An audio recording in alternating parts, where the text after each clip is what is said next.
go live. Boom, boom, check, 1, 2. Here we go. I love doing Wednesdays. This one's going to be the best one. Awesome sauce. This is going to be good. Thank you so much. Hey, Alan, thanks for joining in. We're getting ready to go over when the demons led Noah's children astray. And you can get your download for the free PDF. We've got it right there on my bio page under my link tree and all this stuff. Every Wednesday night at 8 o'clock, we go live and we start reading the Dead Sea Scrolls. So this is going to be great. This one in particular is when they start to really pull the children of Noah, when his sons start to get drawn astray. So that's really going to be a great episode for this week. And we did a lot of lead ups for this one. We're reading straight out of the Dead Sea Scrolls, and y'all know that we make those. And so please like and share this. I certainly appreciate y'all jumping in. Simon, thank you so much. Chris Dord, thank you. Tina, thank you so much for joining in. Thank you for coming in. Hello, Tina. Can y'all hear me okay? Jeremy, thank you so much for liking the video. Sherry, Cracker. Yes, thank you so much. I certainly appreciate it. Good evening, therapy. Sounds good. Kirk, Hogan.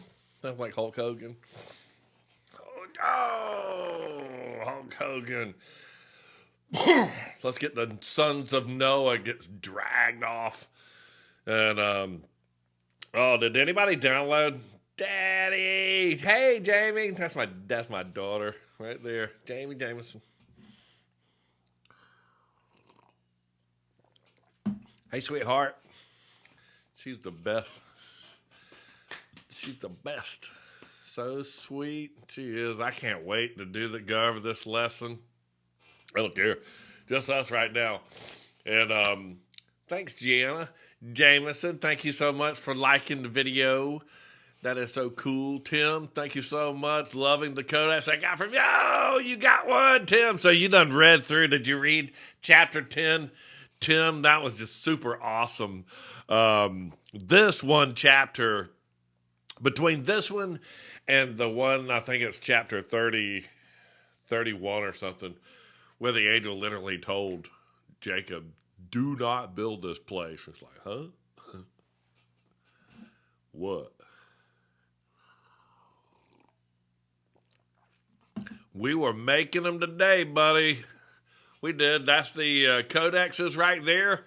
And that's one of them before we put the skin on it. Those are the Bibles. Those are the wraps that we make for them. Right there.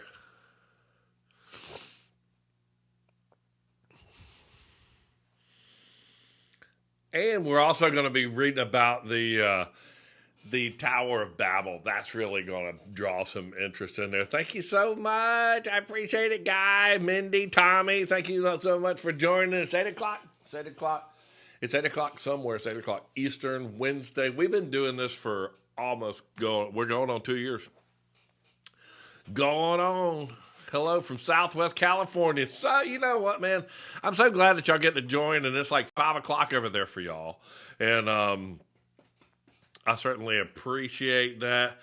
Oh, you know what? I'm going to learn how to do, on my Instagram, I'm going to learn how to do green screening and all that stuff, because I really like to teach my lessons and do that stuff, and none of those other programs have that. That's why I go live on this and play it in other places. Arab, Alabama. I like it, man. Is there really a place called Arab, Alabama? Jameson. Dun, dun, dun. Oh, this one's going to be good. This is the Tower of Babel. This is when the sons of Noah. This is when Mastema, the chief of spirits, asked for a tenth of the demons to be left to help steer mankind astray. And they threw the rest of them. 9 out of 10 of them got thrown into the abyss.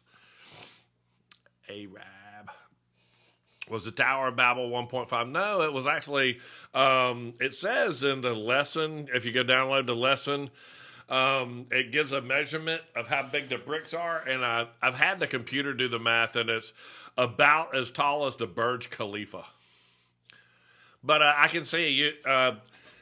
You know what's interesting is, did anybody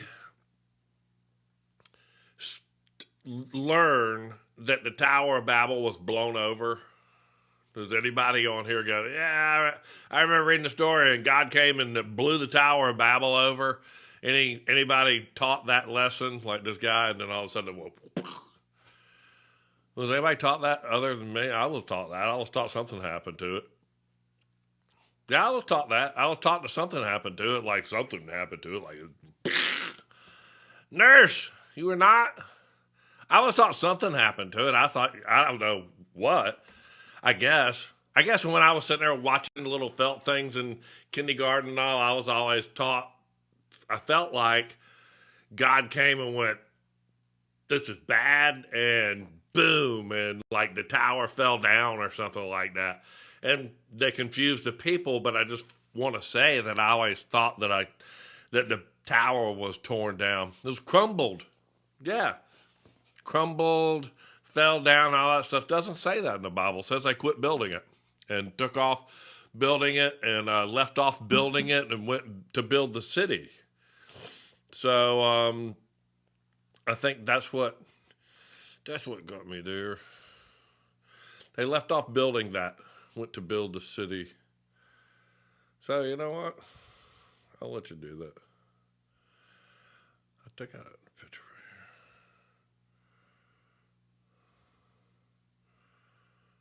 here. It was the fallen angels. It was the guys that literally, chief of spirits, Mastema. If you haven't read this yet, this is, everyone spoke different. Oh, I know, everyone confused their language and all that stuff. But actually in the lesson, it'll tell you real quick. Let me get it on page. Right here, it starts talking about the tower and let us build a tower, the Tower of Babel. And then it said, and he sent a mighty wind, Yahweh sent a mighty wind. And I got it right here in front of me. If you haven't downloaded, this one is really cool, man. This is a good study guide. And through the tower upon the earth, and this is Canaan saw the land of Lebanon, and he decided to stay there, and it cursed that land. And that's all that area right there, which is currently that's where all the stuff is happening right there. Right where that big heart is. Right there. I think I got a close-up picture of that. One of the first pictures in any of my codexes and all, of the maps of the ancient world, of Noah's sons and all that stuff, those are all in there. It is. It's the descendants of Noah. That's us.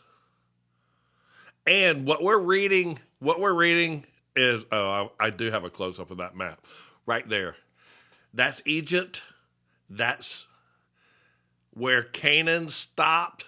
And that's literally on the last page of the lesson. And that's a blow up into that map. That's Tubal right there. There's Magog. That's the M of Magog right there. So there's Magog. This is all in the lesson. It is. I'll zoom out. Canaan, Tubal, Magog. This is really cool. And you know what? I know people are like, hey, dude, get your head out of the way. No. What you need to do and get the clearest pictures in the whole wide world are go get the lesson. And the thing that I would do is click on my bio page and then click on my link tree. And then right there on my link tree is Jubilees chapter 10. It's a free PDF. All you got to do is click on it right there. And that'll take you to it. And it's a killer. That's what it looks like, all color. You can print it out. If you got a printer that'll print like that, and you go right ahead and do it. I've printed mine out, circled, and marked it up. As we read through it, I'm going to read through chapter 10. I want you to do the same thing. But if you haven't downloaded that study guide, please go do it. If you want one of them all bound together and wrapped in leather, with a couple of people on here right now. Hey, Mr. How are you doing? that are. I'll wait till Jill gets in here and she can see if she can set you up. The but a couple of people in here are reading off of their codex that they got, and they are literally something cool. We put them together. It includes the Book of Jubilees. The Codex includes like the Book of Jubilees, the Book of Enoch, the Book of Jasher, the Book of Gad, and the Gospel of Nicodemus. And I don't want you to think that, and we put them all together, and that is the Codex. It's 2 inches thick. That's the Apocrypha Bible. Separate work altogether. That's the Codex. Just know that I didn't. I'm going to try to make her a moderator. I'll let Jill try to do that. Now, I just want you to know that I went into my dad's Prince James Version Bible. I didn't come up with those books on my own. And that this lists the apocryphal books of the Old Testament.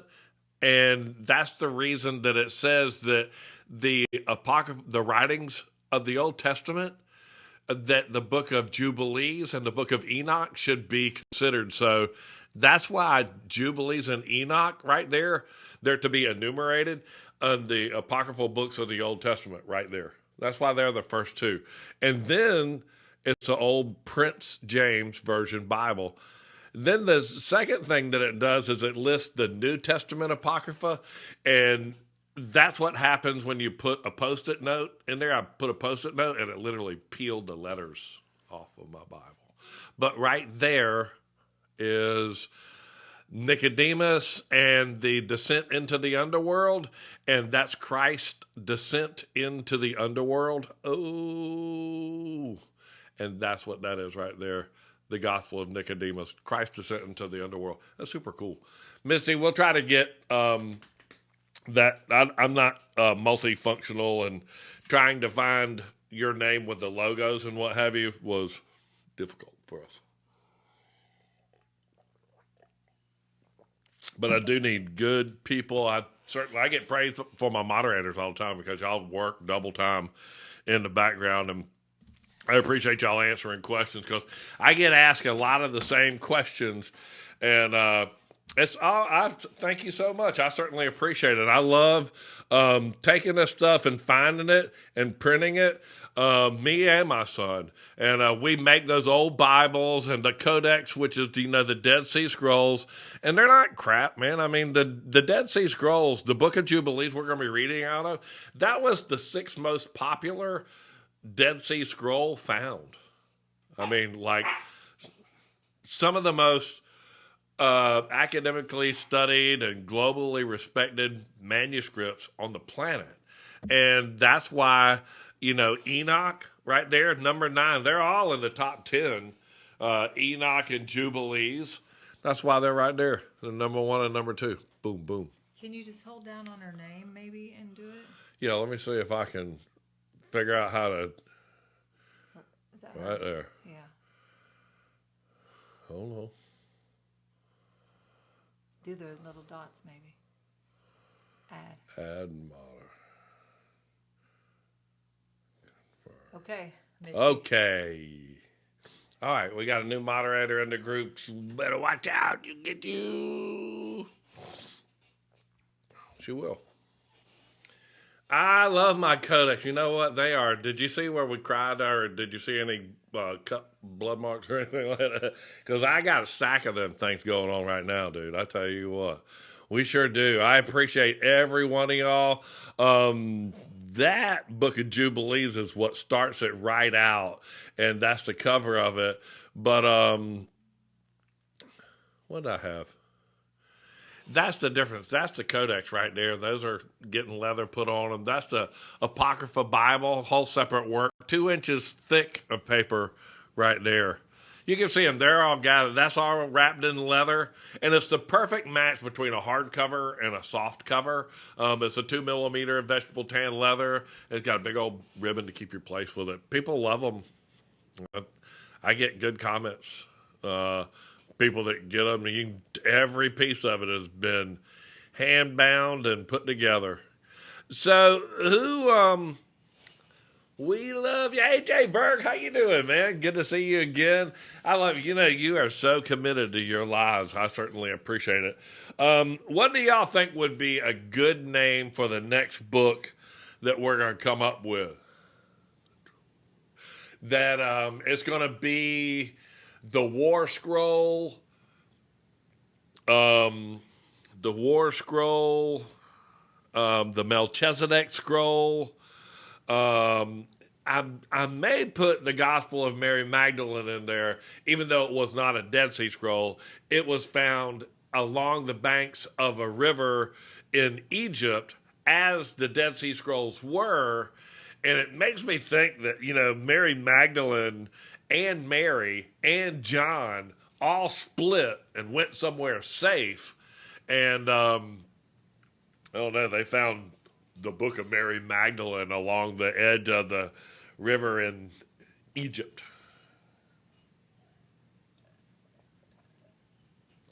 But I want to put all those books together like I have the Codex, and I was wondering what y'all think would be a good name for the next book. Could the next book be called The Trumpet? Would that be good? I would. I would think that it would be. I like that one, The Trumpet. Do you? That's what we got that stamp for. We might. But I want to do it on a piece of red leather. I want to make the trumpet on red leather, and it'll be the War Scroll, the Melchizedek Scroll, the Gospel of Mary Magdalene. It'll have all those pictures out of the old Bible. That's gonna be pretty cool. I'm putting it all together now. But gosh, we're just so deep into the Book of Jubilees right now, and 10 chapters in, and we're just already are dealing with the demons that the chief of spirits asked to stay on the earth. I mean, that's a knuckle thing to do, and it sure did happen, and it granted them. Thank you, Gigi, for coming in here and helping me just know what buttons to push. It's good to have somebody help you, and thank you for all my moderators and all that stuff. If y'all pin questions, I appreciate that, and so thank you again. How to get the Codex, technologies. I tell you how to get everything. If you want one of the codexes, I can tell you how to get the study guide, the codex, and all that stuff. Just right here. Go right there to my bio page, and my link tree, ding dong, is right there. Bap! Click on that thing, and that's going to pop up. There's the lesson that we're all reading from right there. And everything that I hand make, all those lessons, all 50 chapters, and Enoch, and that's all in the handmade codex. And then that big Apocrypha Bible is there. If you scroll on down a little bit more, those things are really cool right there. The calendars, the big give once a month. We give away, if you send me a postcard, we give away either like a codex or a Bible or something cool. And that's coming up in the next week or so. I appreciate that. Thank you so much. But you want to go get you a copy of this book right here, chapter 10 of the Book of Jubilees. I don't know where to read the Templar. Well, I can tell you, it's not the Templar Knights that found any of this. The people that found the Dead Sea Scrolls were found after the Second World War. Right at the end of the Second World War, they found a cave. And the Book of Jubilees we're going to be reading from was the 6th most popular scroll there. Enoch 1, not Enoch 2, 3, 4, 5. None of that. Enoch 1. That was the 9th most popular scroll in the Dead Sea Scrolls. I mean, these are probably some of the most verified scrolls on the planet. If anybody gets that codex, and this is all the books that are in the codex, Jubilees, Enoch 1, Jasher, dude, that's the book of Exodus, the end of the book of Exodus on steroids times 27 and a half. And The book of Gad, that is amazing story. That's got the books and the tribulation. And then this is almost like the book of Revelation, the gospel of Nicodemus. And if my wife walks in here and says, hey, somebody just bought one of the codexes or one of the Bibles, we're going to do something like throw in one of the shirts or something that goes with that and one of the books of Jubilees. And one of these little mini book of Jubilees. So if anybody gets one of the codexes or one of the Bibles, I'm going to throw in one of these mini books of Jubilees and one of the trumpet T-shirts, which I'm not wearing one. I will, and my wife will walk right in here. It's one of these. Bam! And that's what the new book is going to be called, The Trumpet. Dang. Thank you so much. Hey, 8. All right. What's going on? So please come get you some of that, man. I just made those today, and I was just really enjoying the lesson today because this is when the demons were pulling the sons of Noah astray, and I just love this tug of war, man. And that's what the war scroll is all about, the sons of darkness and the sons of light and the war between them. That is, y'all are going to love. I know that T-shirt's cool, man. If you get any of my work, like the Codex or the Bible, I'm not going to throw in a mini book of Jubilees, but I am going to throw on the T-shirts. So my wife will walk in there as soon as she goes, hey, I sold a Kodak. It immediately will pop up and she'll go, hey, I love it. How do I get shirts? They're right there on the website. AJ prints them right there. Right there. He'll find out what size you got, put a little thing onto it, and they wash and wear very well.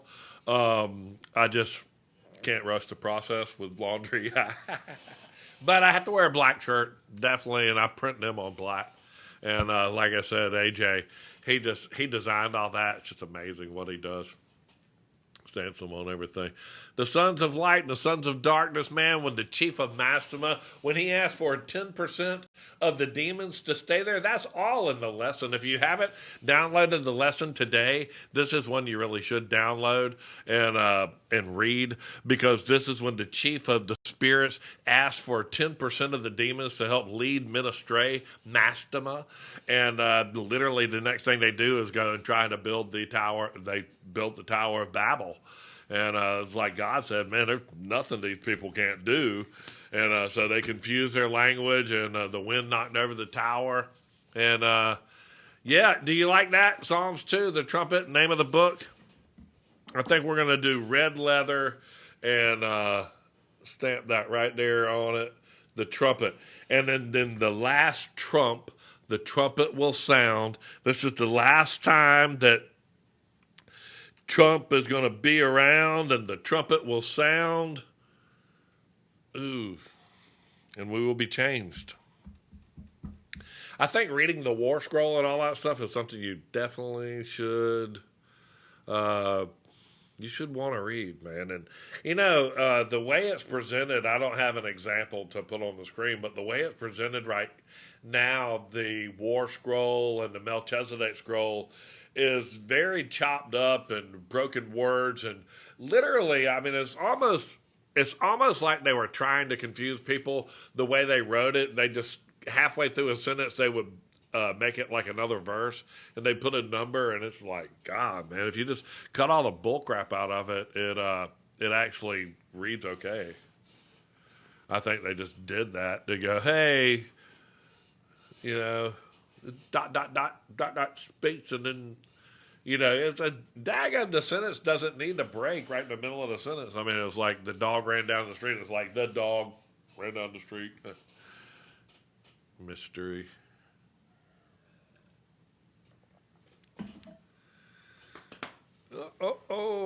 Hey, thank you so much for my fan clubs and all you people for joining that. I certainly appreciate it. We come on and we try to for a little bit. And have y'all ever listened to Bible Gateway? Pin comment. Heard very interesting connections. I have considered the two witnesses.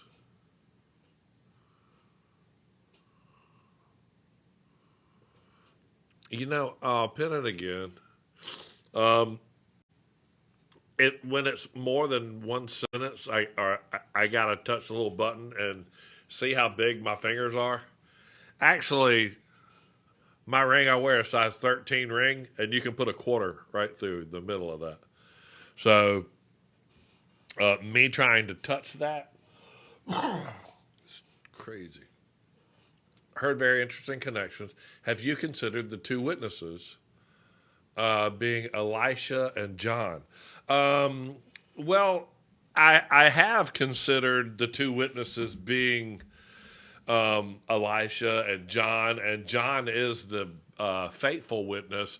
One thing that it does mention him being a faithful witness and Jesus Christ also being a witness too. It says that in the very first of Revelation, in the very first book of John, it says that John is a faithful witness.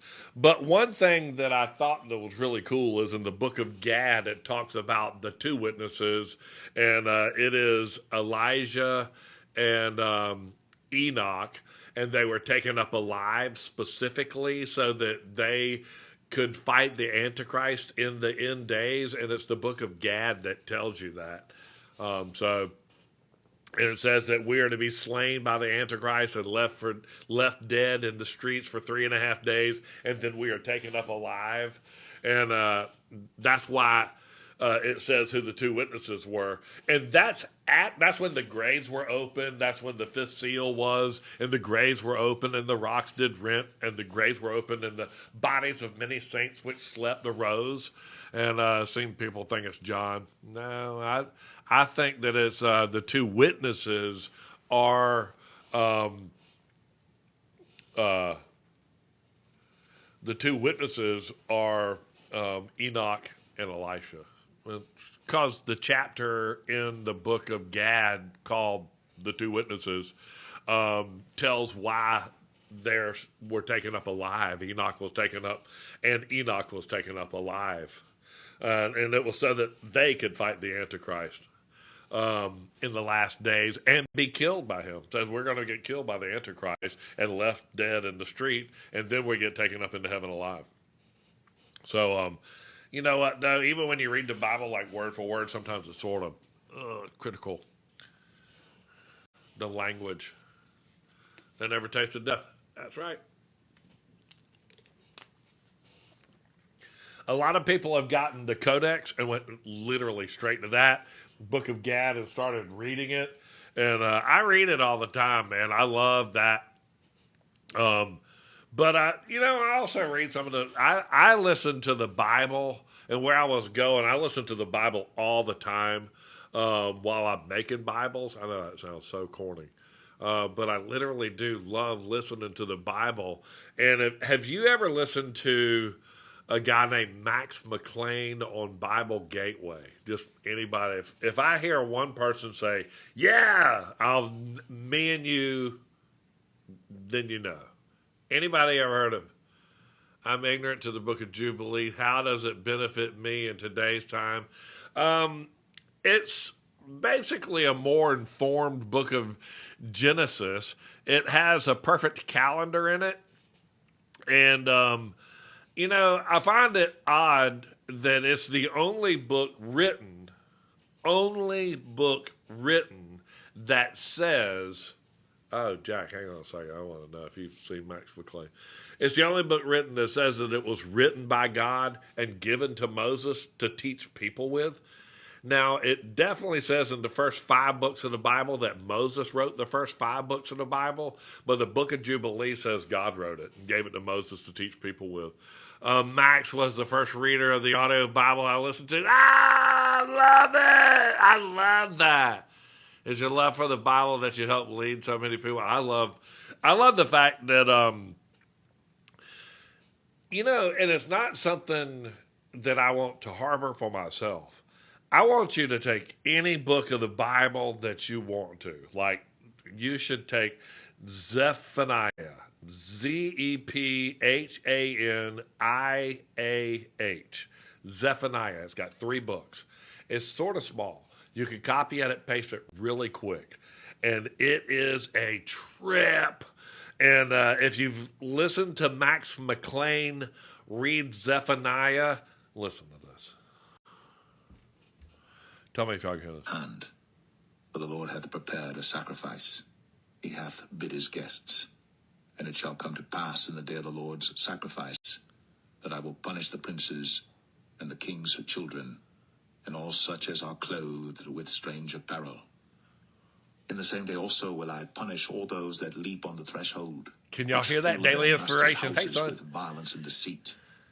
Can you And it hear shall it? come to pass in that day, saith the Lord, that there shall be the noise of a cry from the fish gate, and an howling from the second, and a great crashing. You can from hear the it good? hills. Howl, ye inhabitants of Maktesh, for all the merchant people are cut down, all they that bear silver are cut off. And it shall come to pass at that time that I will search Jerusalem with candles, and punish the men that are settled on their leaves, that say in their heart, the Lord will not do good, neither will he do evil. I Their know. goods shall become a booty, and their houses a desolation. They shall also build houses, but not inhabit them. And they shall plant vineyards, but not drink the wine thereof. I want to drink that wine. The great day of the Lord is near. It is near. I know. People like going, I love your voice. And I saw that one comment. I certainly appreciate that. So I really do like the way that I read, and I like the way that I sort of stop and pause because I feel like I understand it in great detail. Part of the reason for that is I listened to that book of Zephaniah like those 3 times. I made Bibles literally all day today, and I listened to that probably 10 or 15 times. All 3 books of it.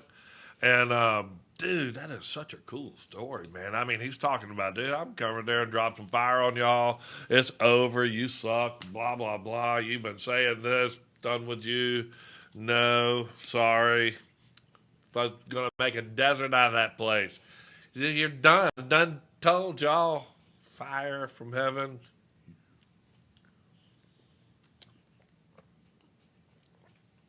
How do I find that?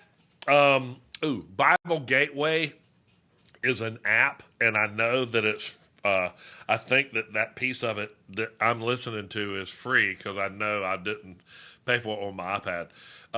But it's called Bible Gateway, is one word.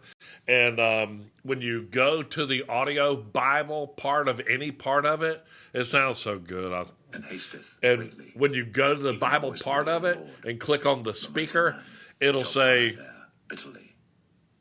That day is a it says dramatized or Max McLean. You know what?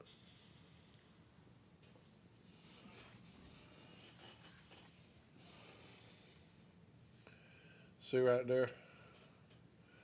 It's Max McLean.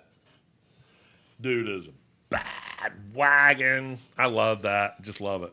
day of wrath, a day of trouble and distress, a day of wasteness and desolation, a day of darkness and gloominess, a day of clouds and thick darkness, a day of the trumpet and alarm against the fenced cities and against the high towers. And I will bring distress upon men, that they shall walk like blind men because they have sinned against the Lord. And their Absolutely. blood shall be poured out as dust, and their flesh as the dung. Neither their silver nor their gold shall be able to deliver them in the day of the Lord's wrath. But the whole land shall be devoured by the fire of his jealousy. For he shall make even a speedy riddance of all them that dwell in the land. I love that, man. I could sit there and listen. I say I could listen to that. I listen to it all day. Zephaniah 2. No, in the second, I'll stop it. In the second book, it's only 3 books in it. That's Zephaniah. Dude, he's kicking their butt, man. And I read along with it. The Max McLean is the male voice, Paul Mims, and dramatized, maybe. Zephaniah, chapter 1. The word of the Lord which came unto Zephaniah, the son Still a of Cushai, dude. the son of Gedaliah, the son of Amariah. The book of Zephaniah, chapter 1. Hi. The word of the Lord which came unto Zephaniah, the son of Cushai, the son of Gedaliah, the son of Amariah, I the son hate of that. Hezekiah. My voice is better than that one. I think so. I do. Who's read this chapter? Yuck. I know, right? That guy sounded like he was on Quaaludes or something. Both the voice of definitely. If you don't fall asleep during this, I'll knock you out. Oh, y'all did, man. Is this like too much to put in one chapter? This is totally why they took this out of the Bible, because of that dude right there. They were like going, should we take the book of Jubilees out of the Bible? Everybody went, yeah! Yeah! We won't have to listen to their crap anymore. This was when they voted it out. They're like, oh, totally, we'll take the book of Jubilees out. And I was like, yes. Yes, yes. We can build a golden calf. Got it. We got this. I was like, yes. Yes, yes. We can build a golden calf. Got it. We got this. Of course they did. Of course they had to take this out. You know why? Because they suck. Yes, but you're not supposed to say it like that. You're supposed to find a very gracious and nice way to say that. Well, you know what they say. We did. I love y'all. Thank you so much. I don't even know how to operate my fan club. I certainly appreciate that. All of y'all being in that. I do know that the lesson, I put a lot of my time into the lessons. AJ's been putting the stuff up, but we do got the lessons, and this one today is really cool. I gotta tell you, that this one right here, if you print it out on your really cool color printer, which is going to come out great. This is chapter 10. This has got where the Prince of Mastema, where he starts asking for all the help to stay with. Here's where he asks for 10% of the souls to stay with him, the demons. And this is where they teach Noah medicines right here. And then the next thing they do is they teach men how to build the Tower of Babel. And then, gosh, it's just such a great story. And then this is where Canaan starts going into the land of Lebanon, and he likes that place, Lebanon, and he curses the whole land. It's called Case Lebanon, and he curses the whole land. It's called Canaan. It never, ever was called that word that starts with an I that means struggles with God. Does it just mean struggles with God, or does it mean more than that? And prevailed? Does it say and prevailed?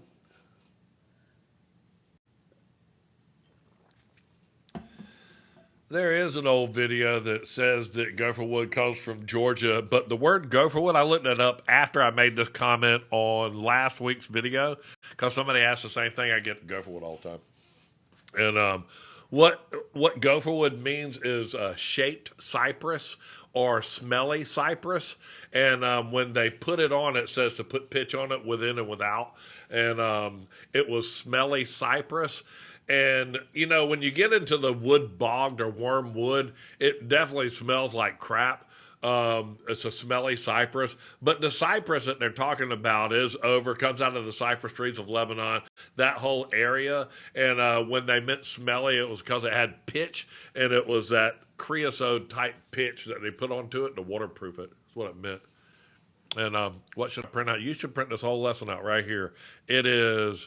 That's what's going to pop up. That's the cover page of it.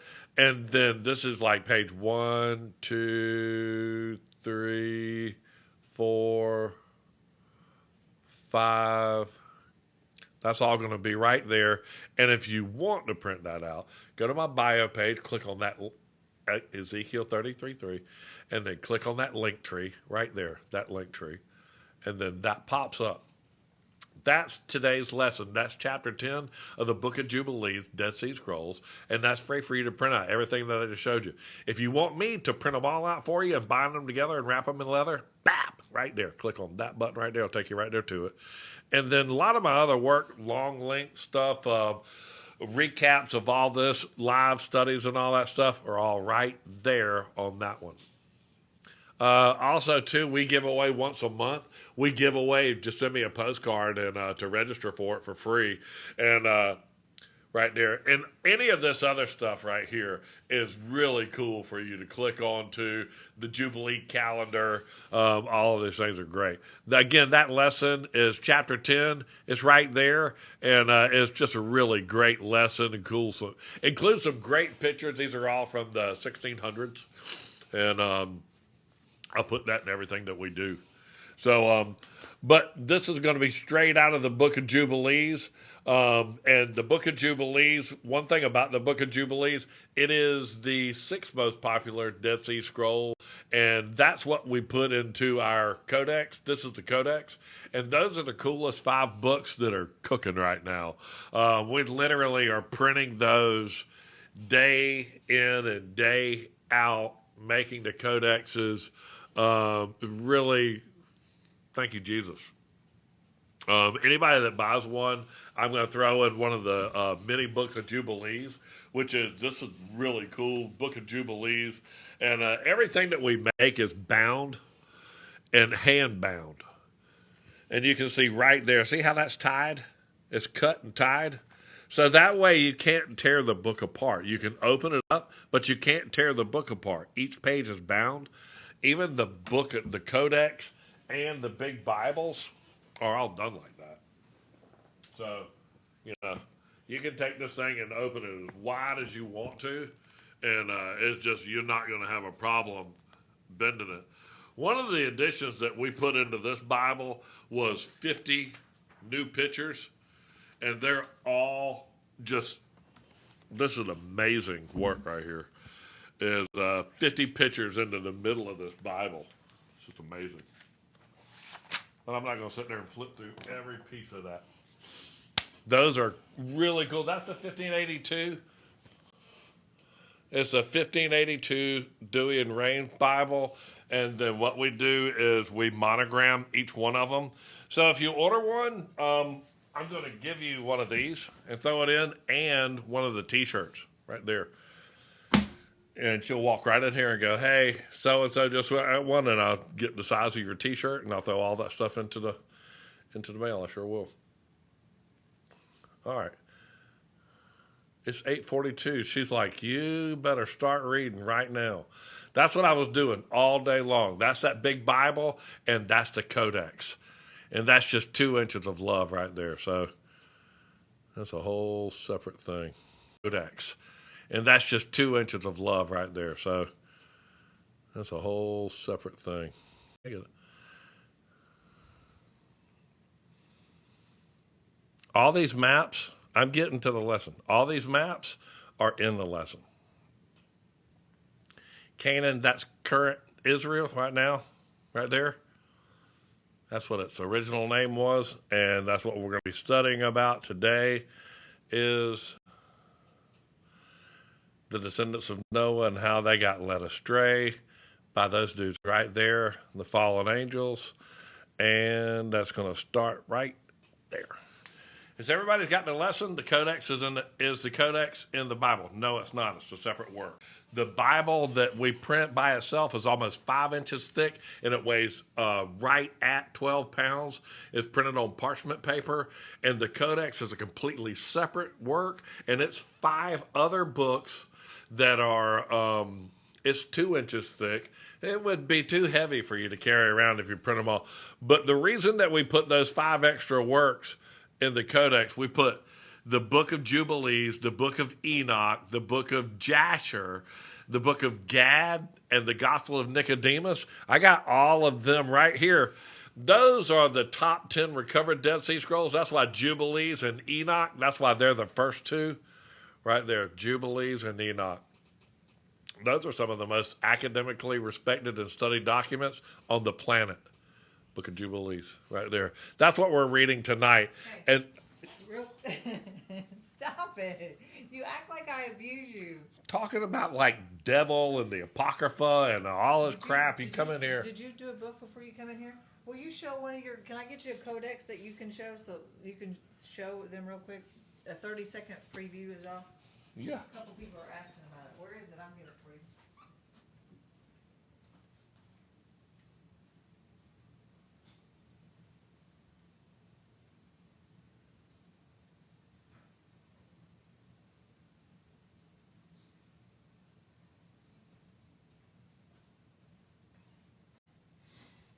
I got one. I got one. Hang on. Bang. She said go in there and grab one. This is just one. Literally, this is hot off the press.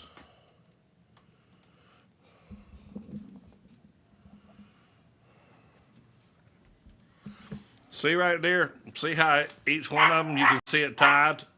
You can see the glue. We clean all this up. I got to put my cover page into here.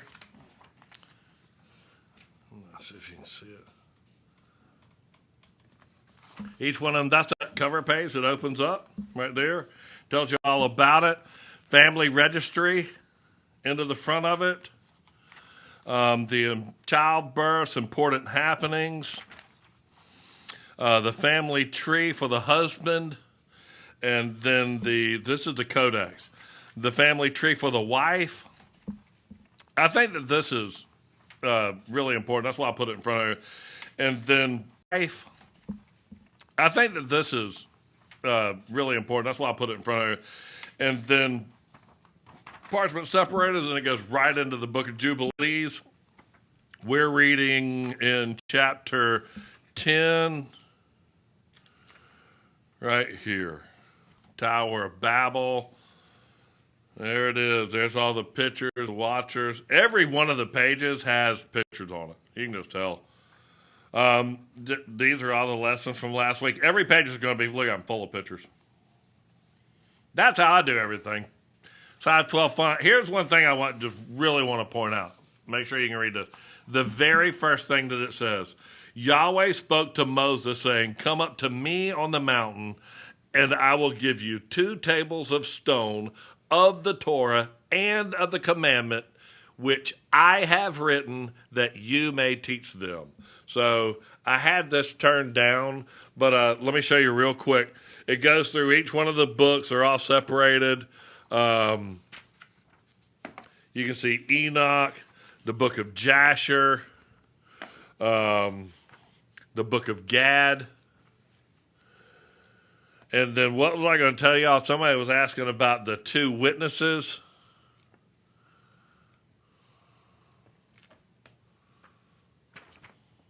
They received white robes. That's the 5th seal. Jesus opens the prisons. The return of Jesus. The 2 witnesses from the open grave. No. Hang on.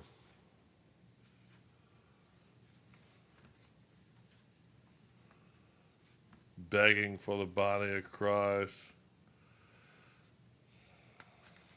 Oh. This is the coolest chapter, man. I'm not reading the comments. Am I okay? Are y'all okay with this? Y'all let me know. I just probably the comments. Am I okay? Are y'all okay with this? Y'all let me know. I just probably dropping viewers like a, you know. If y'all don't like that, I'll steer away from it and go do my thing. I'm good. That's really nice. It is cool, man. And then all the maps in the back of it. Just amazing. Amazing book. The codex, and then we stamp it. I still got to stamp this and put the thumb latch on it. But that was just edge. I love that. That is a whole separate thing. It is the Dead Sea Scrolls and some of the books of the Apocrypha that are like the hidden books. So that's why it's a whole separate thing.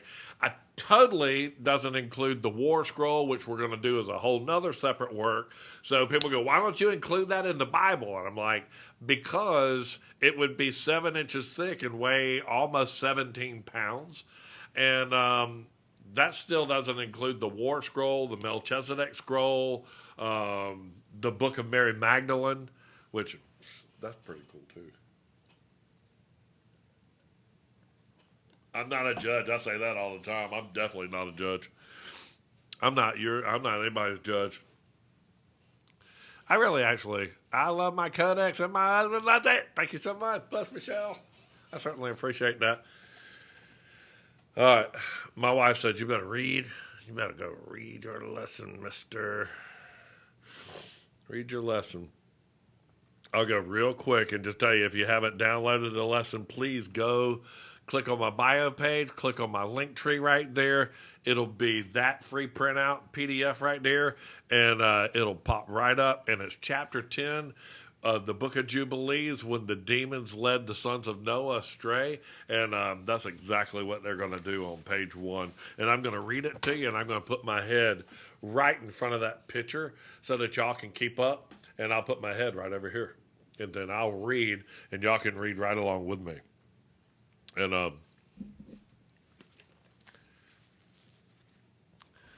put my headphones on so I can get some emphasis.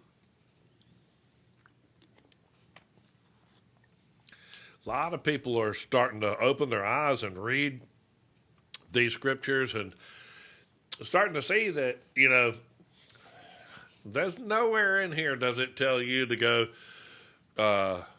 hurt anybody, okay? And just like the Ten Commandments, you know what's funny? It's not really funny. The Ten Commandments, I think they're in Exodus 20, aren't they? And literally, before you get out of that chapter, there's like 3 more things it says not to do. It says, don't worship idols of silver and gold. And then it says, don't go upstairs to an altar, and don't put tool upon a stone and make a smooth altar. And they're literally like in the same chapter. And thou shalt not steal, thou shalt not have stairs up to the altar. It's like it's like 13 commandments. Just saying. A couple other things. If you read the chapter, you read it word for word, which you're like going, well, do you got a problem with the Ten Commandments? I'm like going, no, dude, I just like didn't stop there. Thou shalt not. That dude was like talking, you know, and then he's still talking. So thou shalt not raise a tool upon it, and thou shalt listen to God, because thou hath stopped listening right when he hath started telling y'all about that part where thou shalt not hath the steps, because y'all were trying to talk like a bunch of pilgrims. And he said, don't build those steps up to an altar, and don't hit it with a tool and make it smooth. But I don't know how you have to hear that crap, but you just need to hear that. I'll say that in Georgia for you. We'll say, hey, dude, why don't you read the whole paragraph? You ever run that thing where they said read the test all the way to the last paragraph, the last sentence, because that's the one that's going to say don't take the test? Yeah, okay, well, y'all read the 10 Commandments, and then all of a sudden, bro's still talking. Still talking. Bible. I know. And then the Catholics, they're like going, we got to change a couple of these things, move the Sabbath, because we don't like that word Sabbath, because we changed all that crap with Constantinople. He stinks.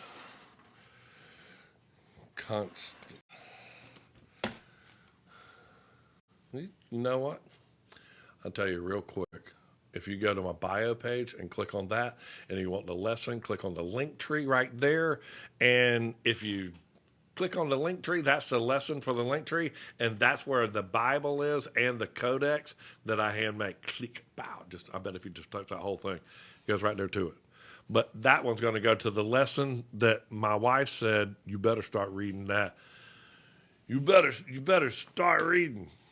I am. I got my headphones on. Honey. I'm paralyzed.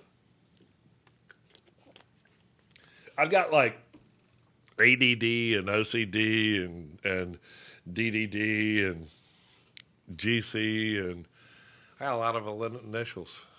Dude, to be a redneck from Georgia. Wow. Thank you, Matt. Here we go. Let's go. Jubilees chapter 10. The unclean demons begin to lead the sons of Noah astray. And in the 3rd week of this Jubilee, the unclean demons began to lead astray the children of the sons of Noah, and to make to err and to destroy them. And the sons of Noah came to Noah their father, and they told him concerning the demons which were leading astray and binding and slaying his sons' sons. And he prayed before Yahweh, his sovereign ruler, and said, Yahweh, of the spirits of all flesh, who have shown mercy unto me, and have saved me and my sons from the waters of the flood, and have not caused me to perish, as you did the sons of perdition. For your free unmerited pardon has been great towards me, and great has been your mercy to my soul.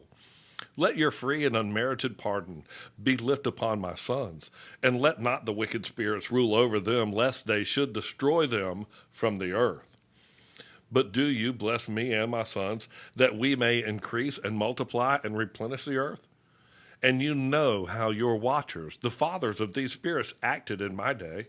And as for these spirits which are living, imprison them, and hold them fast in the place of condemnation, and let them not bring destruction on the sons of your servant, my sovereign ruler. For these are malignant and are created in the order to destroy. And let not them rule over the spirits of the living, for you alone can exercise dominion over them. And let them not have power over the sons of righteousness from henceforth and forevermore. And Yahweh, our sovereign ruler, bade us to bind them all. I will download this and put it onto the audio tracks. AJ will. And the chief of the spirits, Mastema, came and said, Yahweh. Am I on that? Yeah. Came and said, Yahweh, let some of them remain before me, and let them listen to my voice, and do all that I say unto them. For if some of them are not left to me, I shall not be able to execute the power of my will unto the sons of men. For these are for corruption and leading astray before my judgment. For great is the wickedness of the sons of man. And he said, let a tenth part of them remain before him, and let 9 parts descend into the place of condemnation. And one of us he commanded that we should teach Noah all their medicines.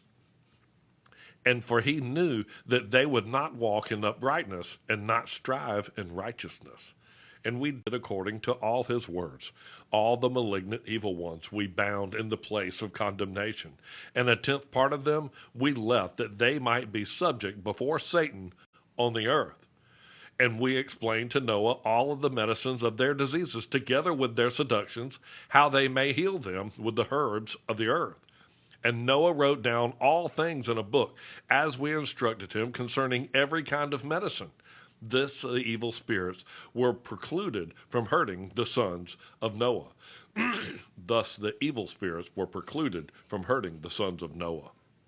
And he gave all that had written to Shem, and all the eldest son, and he loved him exceedingly above all of his sons. And Noah slept with his fathers, and was buried on Mount Lubar in the land of Arad. 950 years he completed in his life, 19 jubilees in 2 weeks, and 5 years. And in his life on earth he excelled the children of men, save Enoch, because all of the righteousness wherein he was perfect. For Enoch's office was ordained for a testimony to the generations of the world, so that he should recount all the deeds of the generation, until the day of judgment. Right there over my shoulder. We are getting ready to get into the Tower of Babel right now. Thank you so much. Please share this out. Please share this out. It makes a big difference. We want your friends to be able to download all of the stuff that we put out for free. This is the part about the Book of Jubilees, the part about the Tower of Babel. And as we've always read in the Book of Jubilees, it's like Genesis story on steroids. So here we are, getting ready to read about the sons of perdition leading the children of Noah's astray, and here's them talking them into building a tower, and the Tower of Babel. And if we're on about the 4th or 5th page of the study guide right now. Thank you so much. I certainly appreciate you sharing and reposting that. Thank you so much. Take a sip.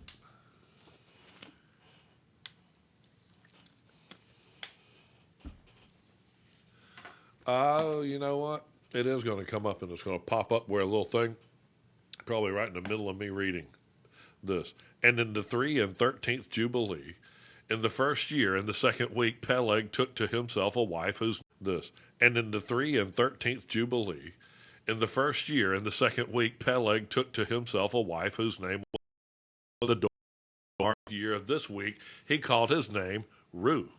And he said, Behold, the children of men have become evil through this wicked purpose of building for themselves a city and a tower in the land of Shinar. For they had departed from the land of Ariat eastward to Shinar. For in his day they built the city and a tower, saying, Go, let us ascend. There it is. I have to touch this little thing after an hour, or it'll shut me off. It said, Go, let us ascend thereby into heaven. And they began to build, and in the fourth week they made brick with fire, and the brick served them for stone. And the clay which they had cemented them together was asphalt, which comes out of the sea and out of the fountains of the water in the land of Shinar. And they built in 43 years, and they were building it. And its breadth was 203 bricks, and the height of a brick was 1/3 of one. And its height amounted to 5,433 cubits and 2 palms, and that is as tall as the Burj Khalifa that's in Dubai. And 2 palms, the extent of one was 13 stays, and the other was 30 stays. And Yahweh, our sovereign ruler, I'm reading right there, and Yahweh, our sovereign ruler, said to us, Behold, they are one people, and this they began to do, and now nothing will be withheld from them. Go, let us go down and confound their language, that they may not understand one another's speech, that they may be dispersed into the cities and nations, and one purpose would no longer abide with them till the day of judgment. And Yahweh descended, and we descended with him, and to the sea the city, and to the tower which the children of the men had built. And he confounded their language, and they no longer understood one another's speech. And they ceased then to build the city and the tower. Right there. That's it right there. This is getting to it right here. This is where, if you ever heard the tower was blown over, this is where it was blown over. It wasn't blown over in the Bible.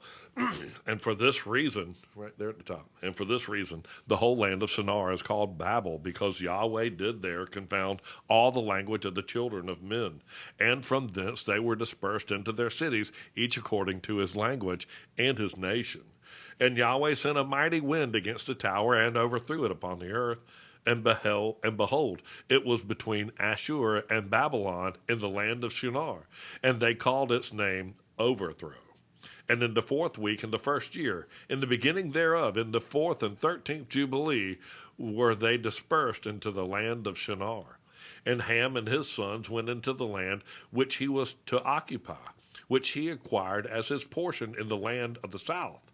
And Canaan saw a land of Lebanon to the river of Egypt, that was very good, and he went not into the land of his inheritance to the west, that is, to the sea, and he dwelt in the land of Lebanon eastward and westward from the north border of Jordan, from the border of the sea, and that is the Gaza Strip. And Ham and his father and Cush and Mirzam and his brothers said to him, You have settled in a land which is not yours, and which did not fall to us by lot. Do not do so, for if you do so, you and your sons will fall in the land and be accursed through sedation. For by sedation you have settled, and by sedation will your children fall, and you shall be rooted out forever. Dwell not in the dwelling of Shem, for to Shem and to his sons did it come by their lot. They're talking about that land right there. And cursed are you, and that land right there. And cursed are you, and cursed shall you be, and beyond all of the sons of Noah, by the curse of which we have bound ourselves by an oath in the presence of the Kodesh judge, and in the presence of Noah, our father. Boom. But he did not listen to them, and dwelt in the land of Lebanon from Hamath and to entering of Egypt, and he and his sons until this day. And for that reason, that land is named Canaan. That's it. That's what the name of the land is. And Japheth and his sons went toward the sea, and toward the land of their portion. And Media saw the land of the sea, and it did not please him. And he begged a portion from Ham and Ashur and Atshad and his wife's brother. And he dwelt in the land of Media near his wife's brother until this day. And he called his dwelling place, the dwelling place of his sons, Media, after the name of their wife's brother until this day. And he called his dwelling place, the dwelling place of his sons, Media, after the name of their father. And that's that place right up there. It says the dwellings of Ham. I can tell you that the descendants of Ham, says it right there. So all of these maps are in the back of every one of those works that I make. Every one of those codexes all had the maps in the back of them. And ironically, the very first map is the ancient world and the descendants of Noah. And then if you zoom into them, you can start seeing where it's Tubal, Canaan. That's the current day Israel right there. And this is down to Egypt. And this is where and that's the Gaza Strip. And that's Lebanon right there where the N is. So Eber, that's one of the descendants. That's who the Hebrew people come from. Eber right there. And we're reading, you know what?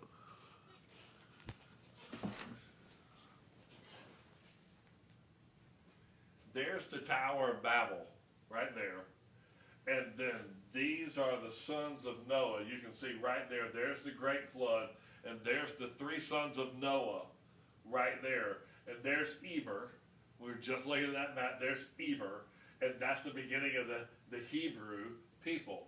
Heber right there. And we're reading. This is the beginning of all of this. Cush, Nimrod, the Tower of Babel. All of this is all that's happening. Magog, Tubal, right there. These are all Japheth, Eber. This is all Nimrod. I can show you right there on the map again. Touch that. Touch that.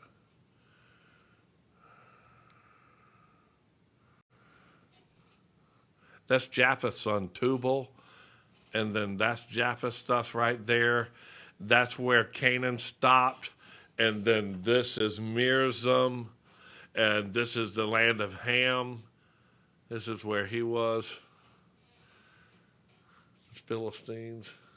Kittim, Greece. I love that. I know. I love doing this. So all those maps are included right there in... You can see it says descendants. Yeah, descendants of Ham. Remember that guy from India said, hey, dude, we don't like it where we're at. Can we have this? And he's like going, yeah, well, since, Canaan, he didn't go in the right spot, y'all can have that. This is all below this belt right here, Arabia. This is the land of burning mountains, the land of Ham, right there, below that parallel. That's the 33rd parallel right there. Right through there, the top of that, and Babylon and all is on the same parallel right there. The Tower of Babel. We're in Revelation 9. What are y'all looking at? Please tell your wife your husband has really pretty eyes. Hey! Thank you so much. I certainly appreciate that. We're in Revelation 9. We're at in Revelation 9. Tell me. Cat. Who was that? Tell me where we're at in Revelation 9. Because you know where I think we are? I think we're in somewhere different than that. I think we're in...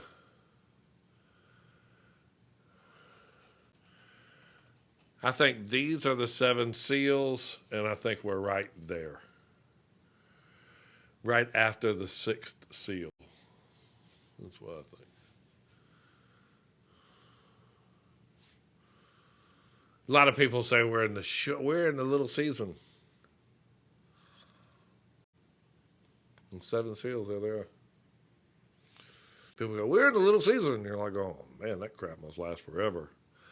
Yeah. Like the last 1,000 years is little. People go, we're in the little season. And you're like, oh, man, that crap must last forever. Yeah. Like the last 1,000 years is little season. No, I'm not laughing. I don't get it.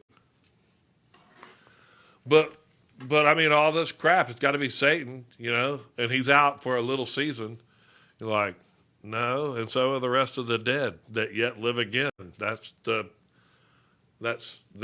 ones, the rest of the dead that live again. When they live again, that's the ones.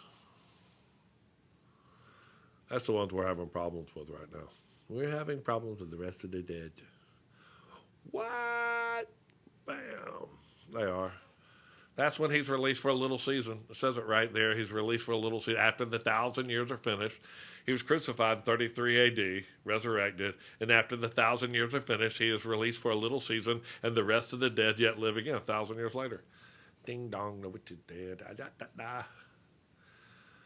144,000. That's a ton of people got out of the grave right there, man. The white robes, and they were given the white robes right there.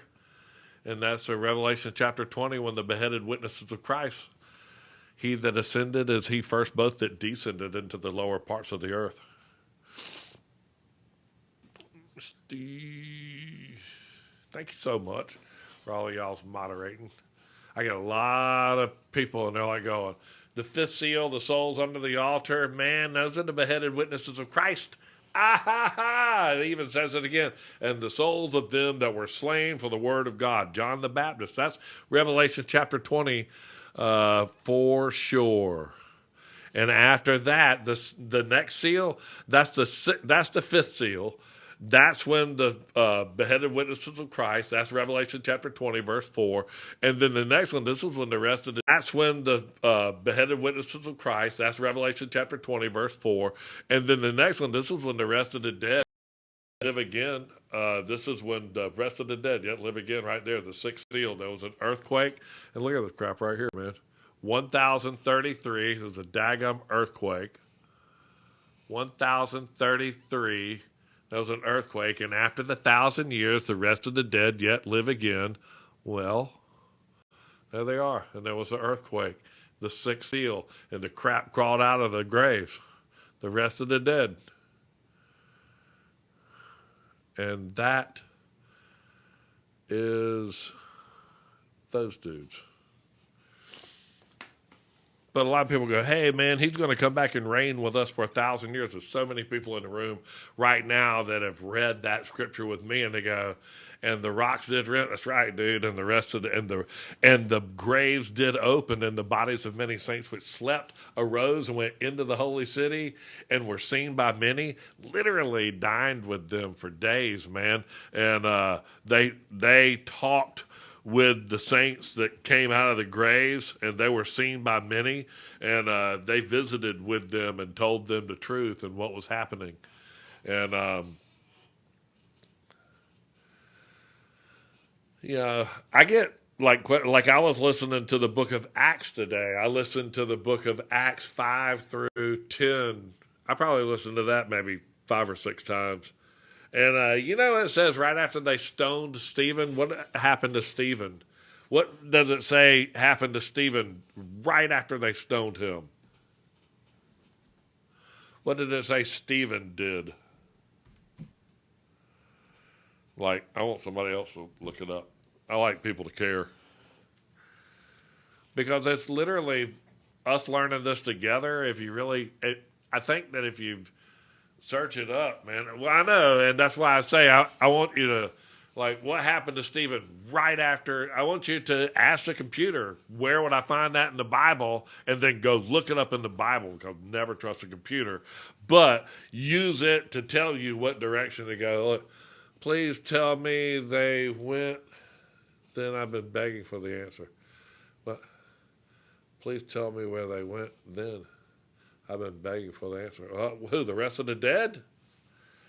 Probably the people running the world. Probably ran for office shortly thereafter. I'll be Caesar Augustus. He's already dead. I know, I was Caesar Augustus. Yeah. Yeah. I think it's... says he slept. Stephen slept. They buried Stephen. No, Then he slept. So I was waiting for it to say like he gave up the ghost. It says he slept. What verse is that? And then Stephen slept. And I'm like going, ooh, boy, we do not all sleep, for we are all changed in the twinkling of an eye. And then Samuel, man, when he got woke up by Saul, you remember that? Saul woke up in the window, the witch of Endor, and he goes, why do you wake me from my sleep? For we do not all sleep, for we have changed. We are caught up and changed in the twinkling of an eye. All right. No. Yeah. Acts 7:54. Thank you so much.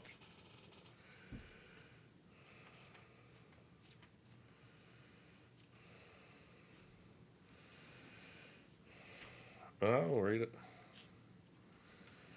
Acts 7:54.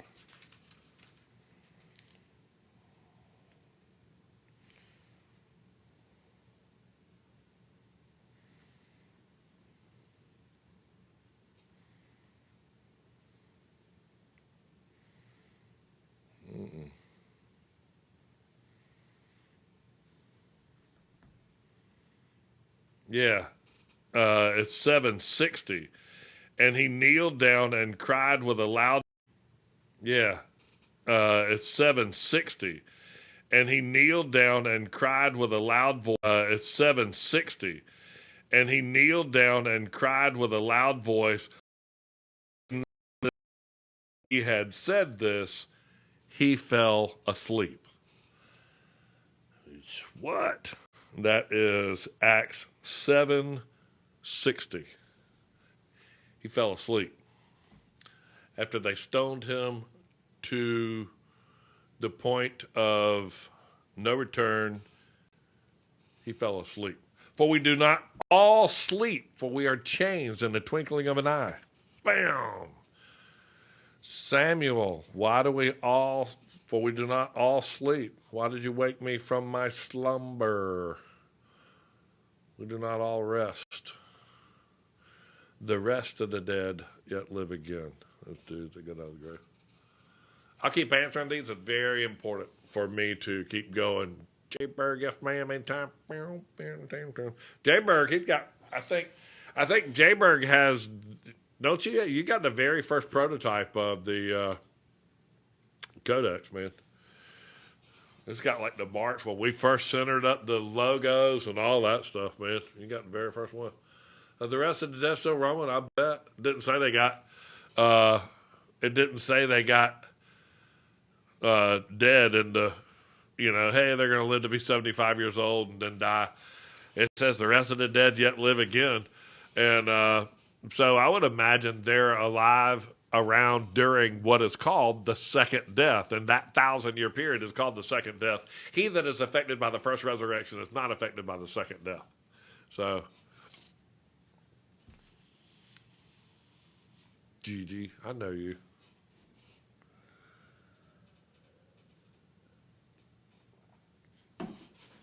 Acts 7:60. That's what it is.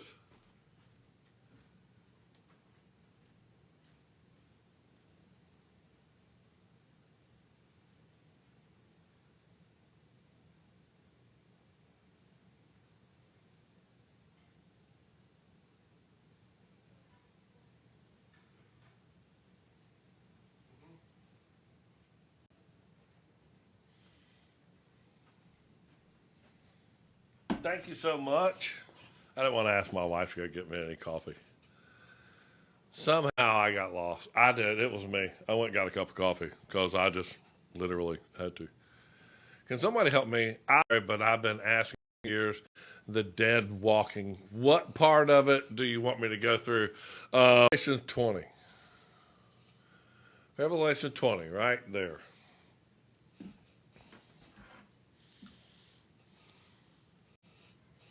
Oh, my God. Then where did they go? I don't think they went anywhere. I think that they're literally running the government right now and the other bodies of the government that are the leaders of this world. And I think they are the leaders of this world. I think when they go, hey, they told us to stay in for 2 weeks, or they told us to do this, or they all told us to do it, I think they are the rest of the dead.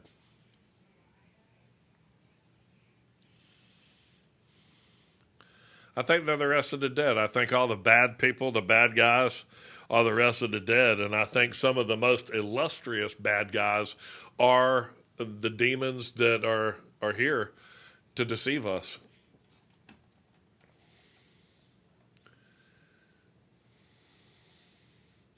Blessed is holy is he that hath part in the first resurrection, and on him the second death hath no power. And blessed and holy, and they shall reign with Christ 1,000 years. That's right there. And they shall live and reign with Christ 1,000 years. And when the 1,000 years are expired, Satan shall be loosed out of his prison. Right here. And they will go out and deceive the nations which are in the four quarters of the earth. Hang on. Right there. This is the fifth seal. If you read the fifth seal and you know that they're going under, what does it say? What does I'll show you great and mighty things you know not mean? And I will show you great and mighty things which thou knowest not. It probably be showing you like the Dead Sea Scrolls. I would have to say the most great and powerful thing that I've ever been shown in my life is the Dead Sea Scrolls. And what they've revealed to me and what I've gotten out of them by illustrating them and bringing them so that you can read them. That's the biggest and best thing that I've ever received in my life. And it has fueled me to do that nonstop every day. That's all I ever want to do is produce that. And just a book of Jubilees. There's nothing in there. I've been doing this for almost 2 years. Every week on Wednesdays, man. We've already did it all last year. 50 weeks we did it. And there's no chapter in there, nothing but great information, nothing that's going to lead you astray or designed to take you off course. And it really is the book of Genesis and the book of Exodus right up to the point where Moses received the Ten Commandments and the book of Jubilees. So in Acts, he asked for forgiveness before he fell asleep. Was he forgiven? He asked for them for forgiveness. He was asking forgiveness for them. And I don't know if they were given forgiveness, but he fell asleep. So the best thing that they could have gotten was slain and fell asleep too. And then when we're all caught up and judged in front of the books, that's whenever we'll be caught up and judged in front of the books, and they'll all be judged on that same day. We'll see all them. I'm in my 60s, and I am baptized too. Wheat from the chaff. There you go.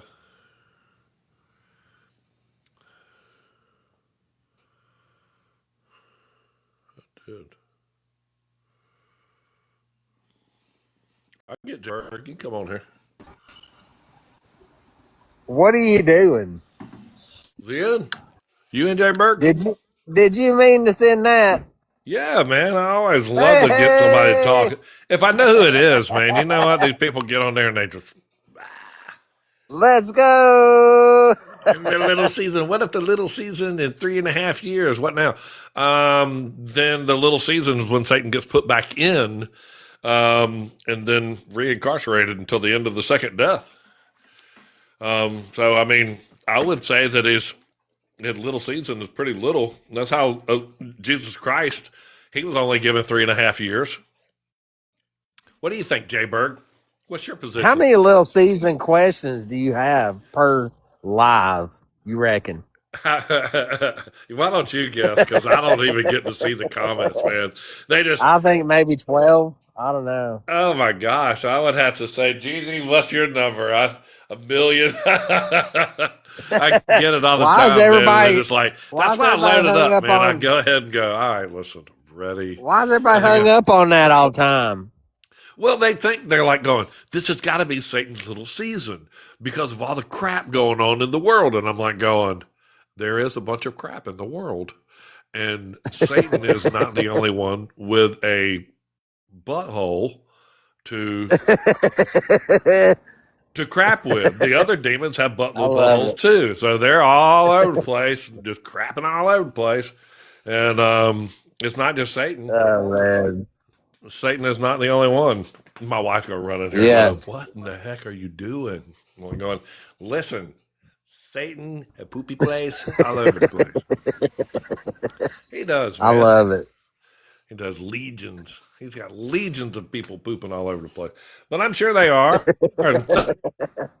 I love Thousands it. of them are out, and it says that the demons were in many. So in Jesus' day, when there were 5,000 people, and it says he cast demons out of many, that means more than half. That means more than half the people that were at that gathering had demons in them. I'm like going, crap. You mean like every other person had a demon in them and you cast them out? Yeah. Wow. What kind Wow. of party did y'all have after that? I mean, you got some jumping around. Billy's not a demon anymore. Yeah. Drink to that, man. You were killing everybody. You crazy, dude. I'm so glad you met that guy. You crazy, and your sister was crazy too. I love Y'all it, must be man. from Thank you for Georgia. bringing me up. That's what it Right. was, man. They get. Georgia or Tennessee? Probably Tennessee. I do, man. Legions of those people. But Yeah, they are.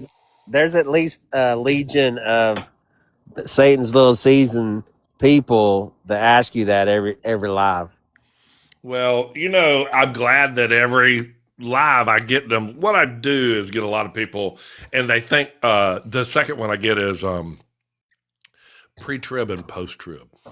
I get that one all the time. Gosh, Right. where are you at on that?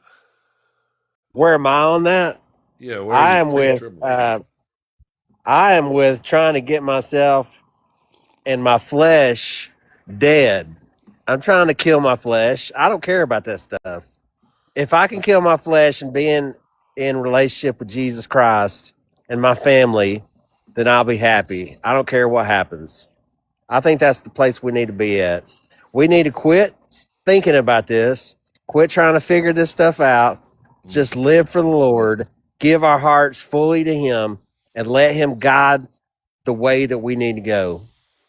And as teachers, we sort of got to answer people's question. And when 20 people in a live with a couple hundred people in the room, and they say, "Hey, I'm pre-trib or I'm post-trib," and you're like, if I can just show you a scripture so that we can all read it together, where we don't have to ask that question. There's no reason to ask that question. Where Jesus Christ said immediately after the tribulation of those days, and Yes.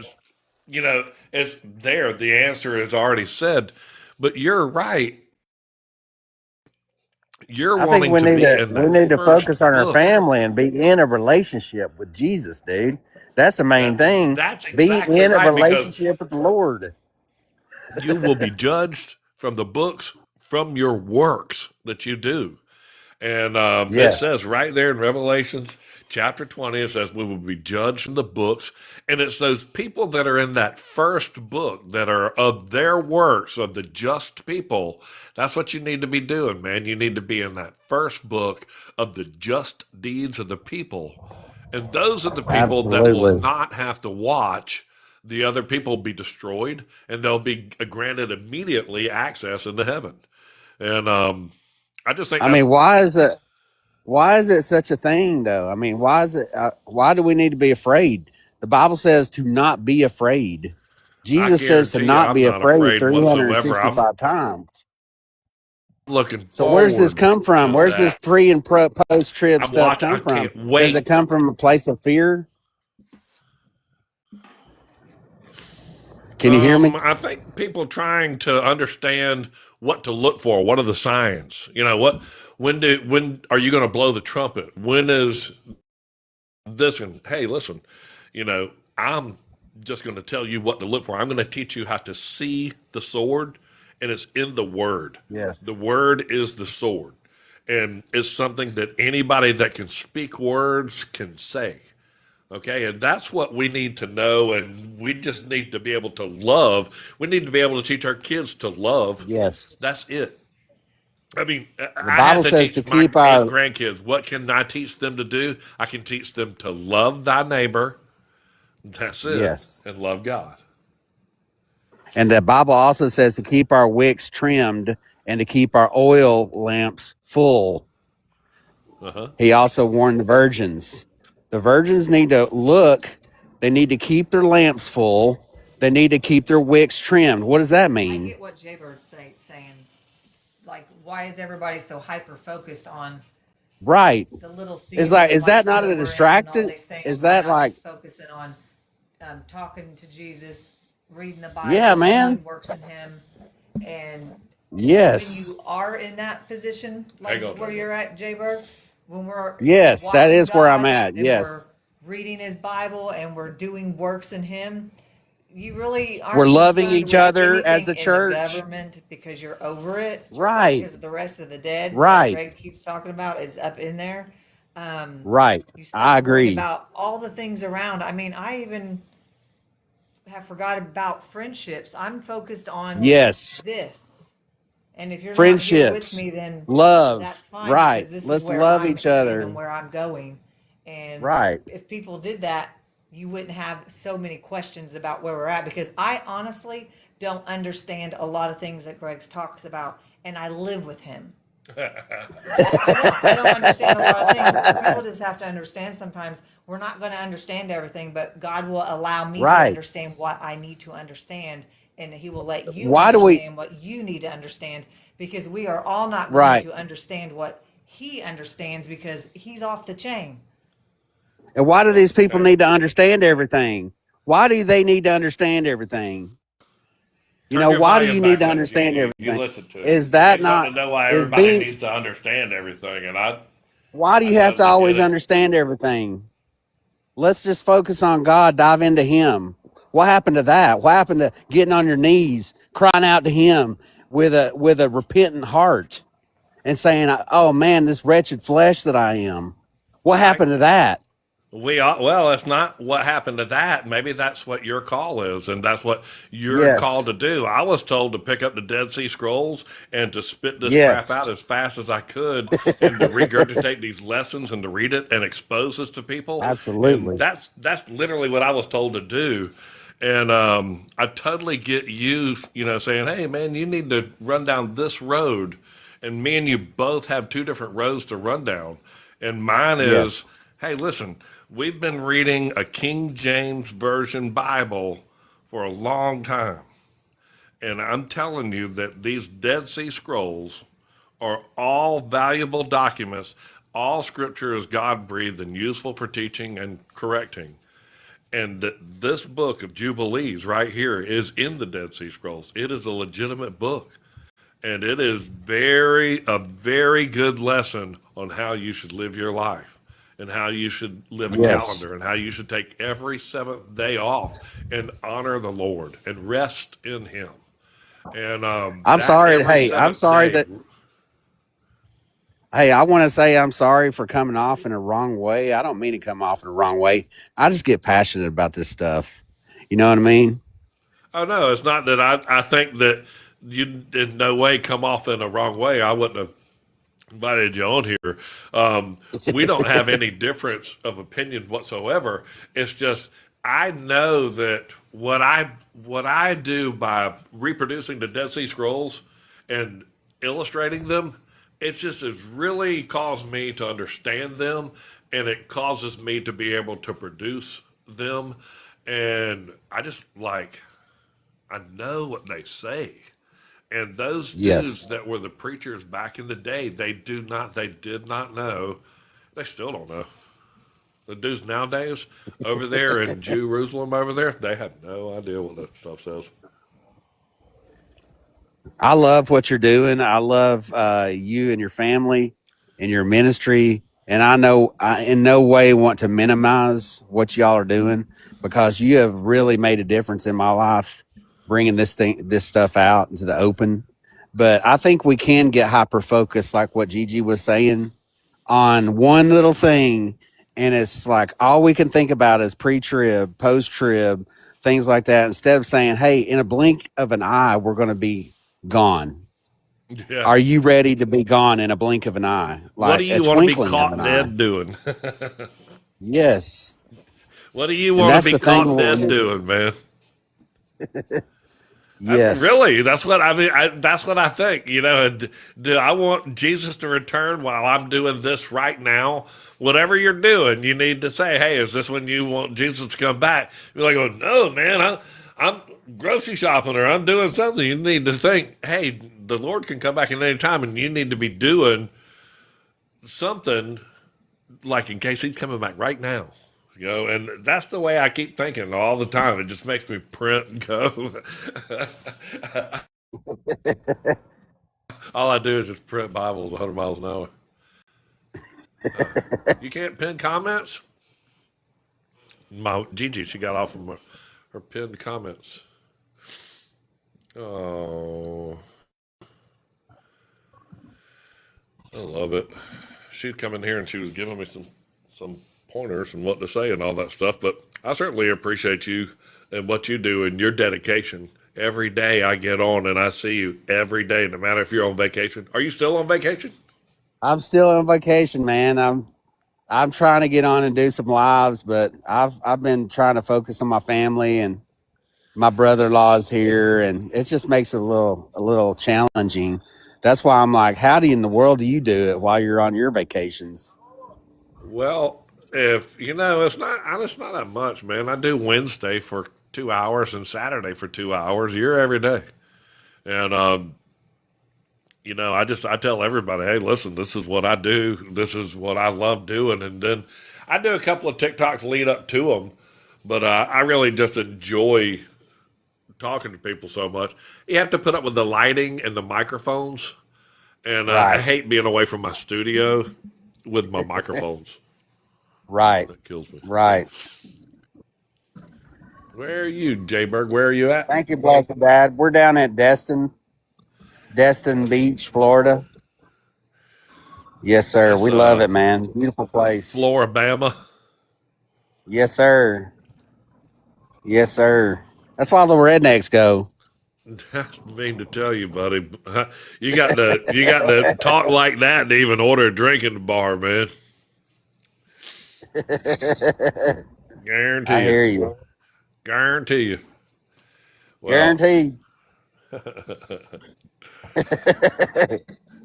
Hey, how say many hi other to, songs too? I see AJ. you run. Ever kind of questions do y'all have for us? I'll be glad to answer anything. I done read my lesson and been on for an hour and a half, but it didn't take me that long to read. Did you read any of that Jubilees chapter 10?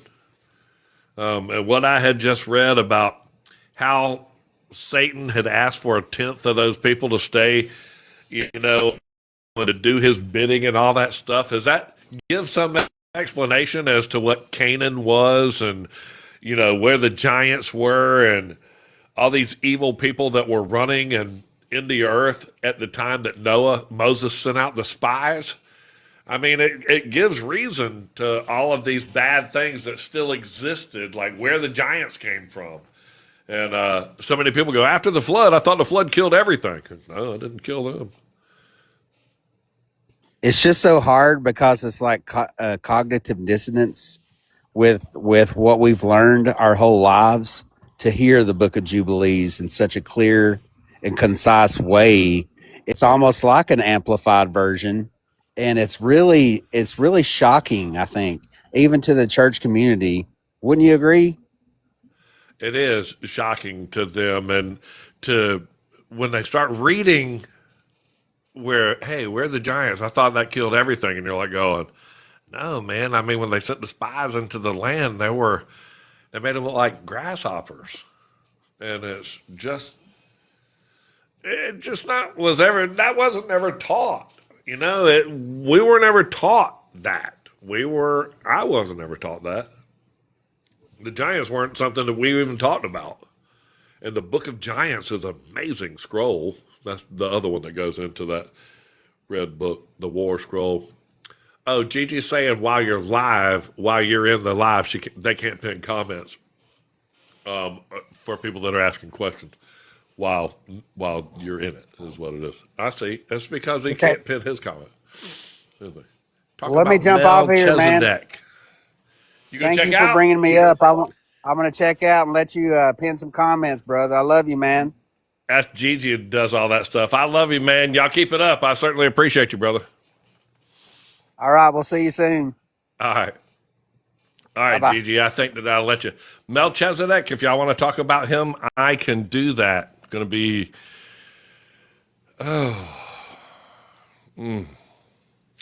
How many people think that Jesus was a priest in the order of Melchizedek? How many people believe the Bible?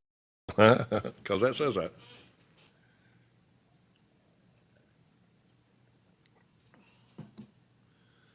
Jesus was a priest in the order of Melchizedek. Bam. I believe so. Yeah, this will get the numbers right up. This will. Let me let's pull up and talk about the priest in the order of Melchizedek. Right there. If you had time to look further into Ezekiel 20:25 being connected, Ezekiel 20:25, let me pull that up, and then I will answer the Ezekiel 20. And who I gave also the status that we're not gathered in generously. Israel's rebellion in the land. I will save that in just a minute, and I'll come back to it. Thank you so much, High Country John. I certainly appreciate that. I haven't had time, but I will reread it because it's Israel's past, Israel's rebellion in Egypt. It's Israel's rebellion in the wilderness, and then Israel's rebellion into the promised land. And it gives a description all through chapter 20 of the book of Ezekiel. And I'll pull that up, John. Melchizedek is a very interesting chapter. I tell you, the people that all of that area is going to be doused with fire. I wouldn't want to be anywhere near there because I know what's going to happen to that. I met saved after my car. There you go, man. Good to see you, Matt. Jay Berg, thank you so much. I certainly appreciate that. Y'all are all so gracious for tapping that screen the way that you do. Everybody, I was just going to ask a question. Do y'all believe that Jesus was a priest in the order of Melchizedek? Doesn't it say that in Hebrews chapter 7?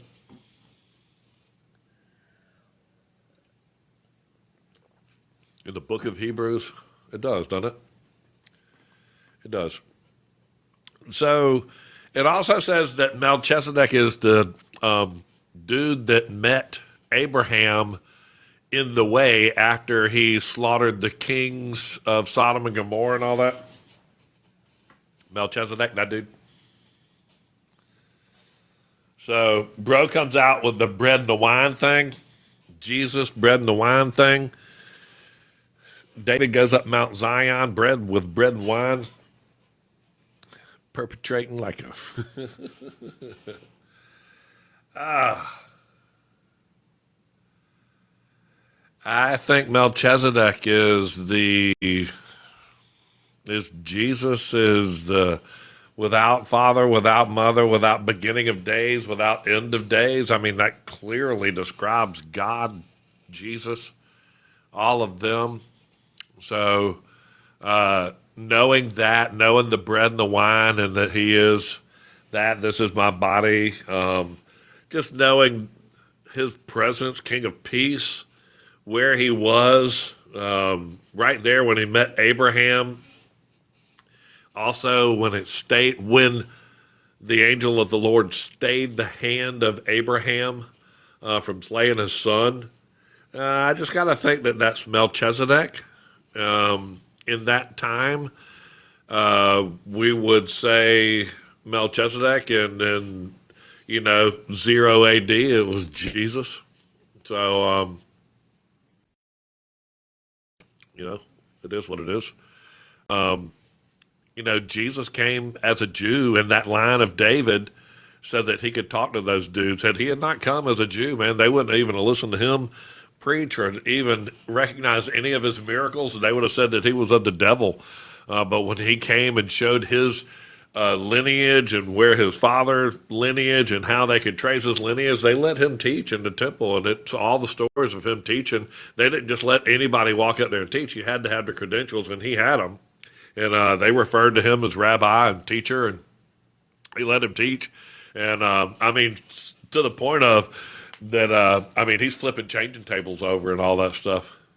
What do you think about the Book of Wisdom in the New Jerusalem Bible?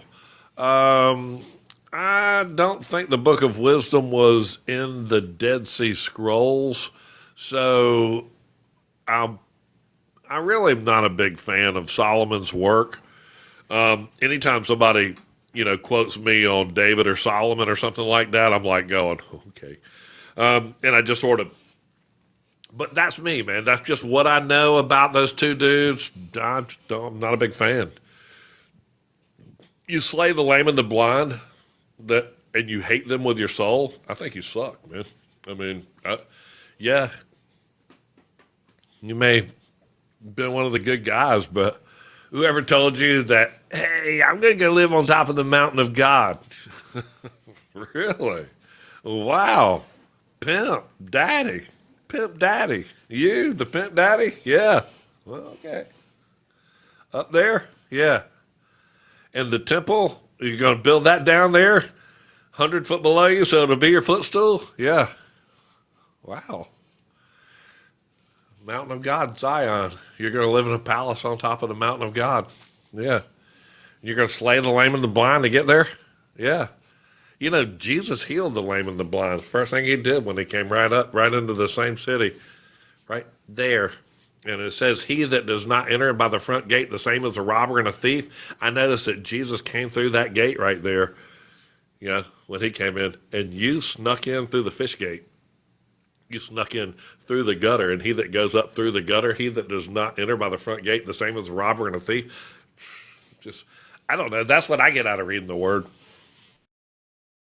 But I don't want to piss anybody off. I just don't need to sit there and listen to his stories over and over and over again when I can read stories out of the Dead Sea Scrolls that are, hey, what's this about the war scroll? Oh, you mean the war of the sons of light and the sons of darkness? That one? Yeah. You mean you can actually read that? Yeah, they were found in the Dead Sea Scrolls. Right here. They were found in the Dead Sea Scrolls. I'll show you right where they were.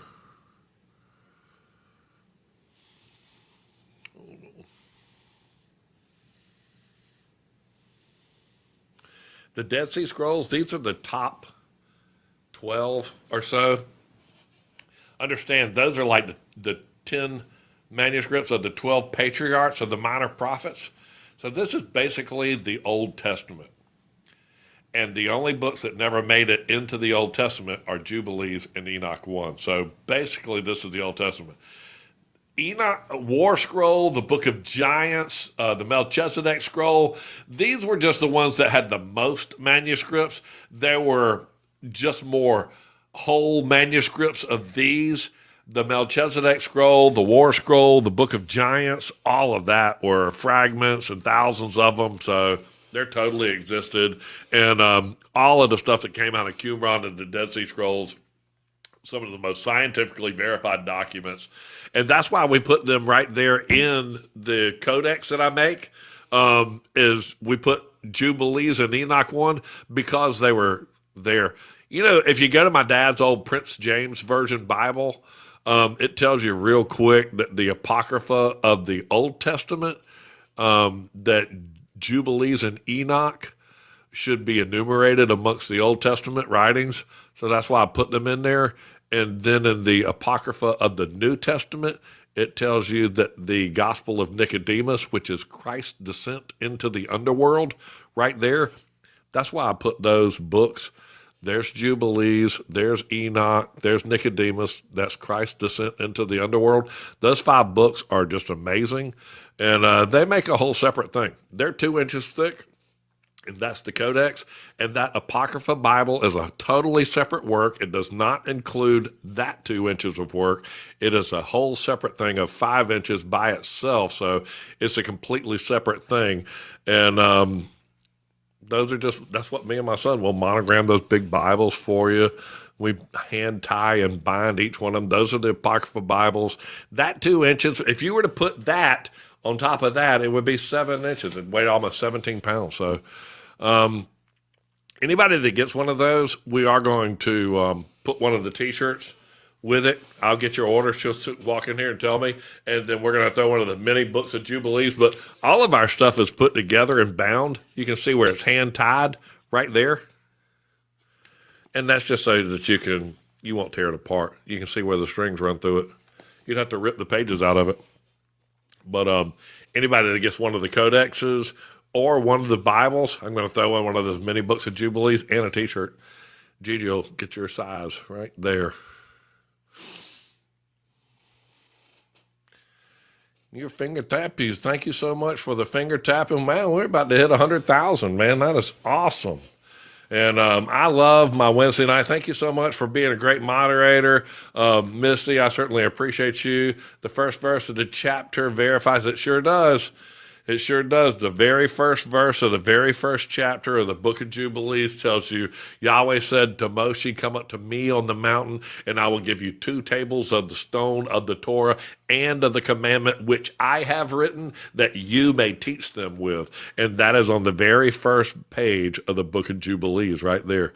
It's on the very first page of the book of Jubilees, which is the beginning of the Codex. Those are the codexes, and those are all the Apocrypha Bibles that we make. And I literally was making them and stacking them up. Those are the codexes right there. Getting ready to go out. Those are getting ready to be put together. Parchment paper, all the Bibles. Oh.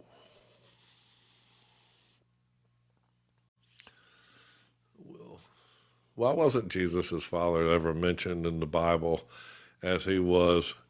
He was mentioned in the Gospel of Thomas, and he's really mentioned in the Protevangelium of James, which are mentioned. You know what? Let me see if they don't show them in the New Testament Apocrypha. There, I think it is. The Apocrypha, the Old Testament. It is. It's right there. It's the Protevangelium of James. That's his brother. James is his brother. And this is, hey, so we're like walking and she gets pregnant and she's, on the donkey about to have the baby, and we go into the cave and like I'm standing outside the cave and it's bright light and all of this stuff. It's just that story right there. And this is one of the most important documents. So that's in the Apocrypha of the New Testament. And I chose this book right here. Again, that's 2 inches. You could print all this stuff and it would be a whole nother 5-inch thick book. You just can't. You have to pick and choose. Thank you so much. I would invite y'all on here, but it's giving me that option. But they can't pin comments when I do that.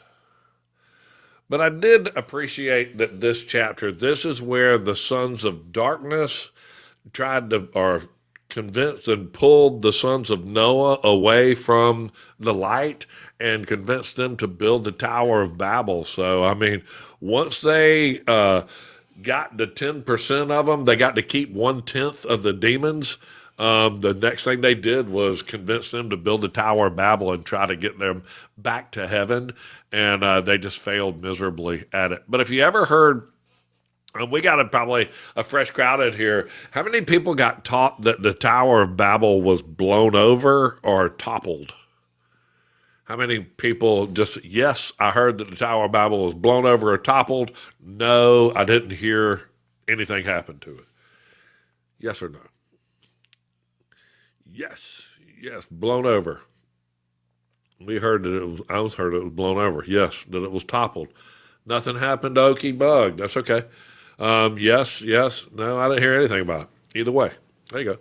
And that's fair to say because a lot of people, didn't read that part of it. I always heard that it got like toppled over and all that stuff, but the Bible never says that. The Bible doesn't say that. The book of Jubilees says that a great wind came from God and blew it over.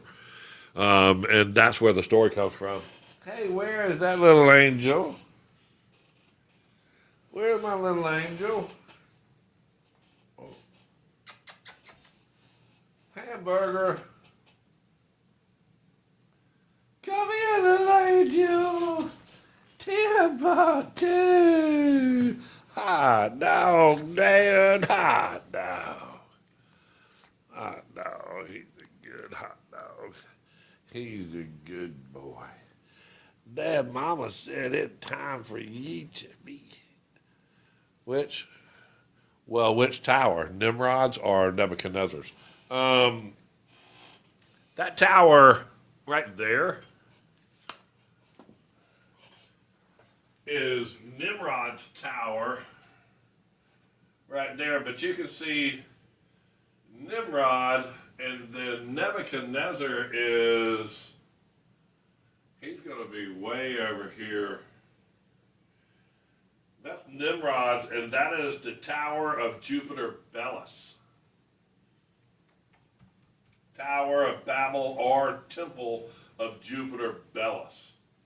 So that's going to be Nimrod right there. Tower of Babel. The founder of Babylon right there. Nimrod. Oh, could y'all see that?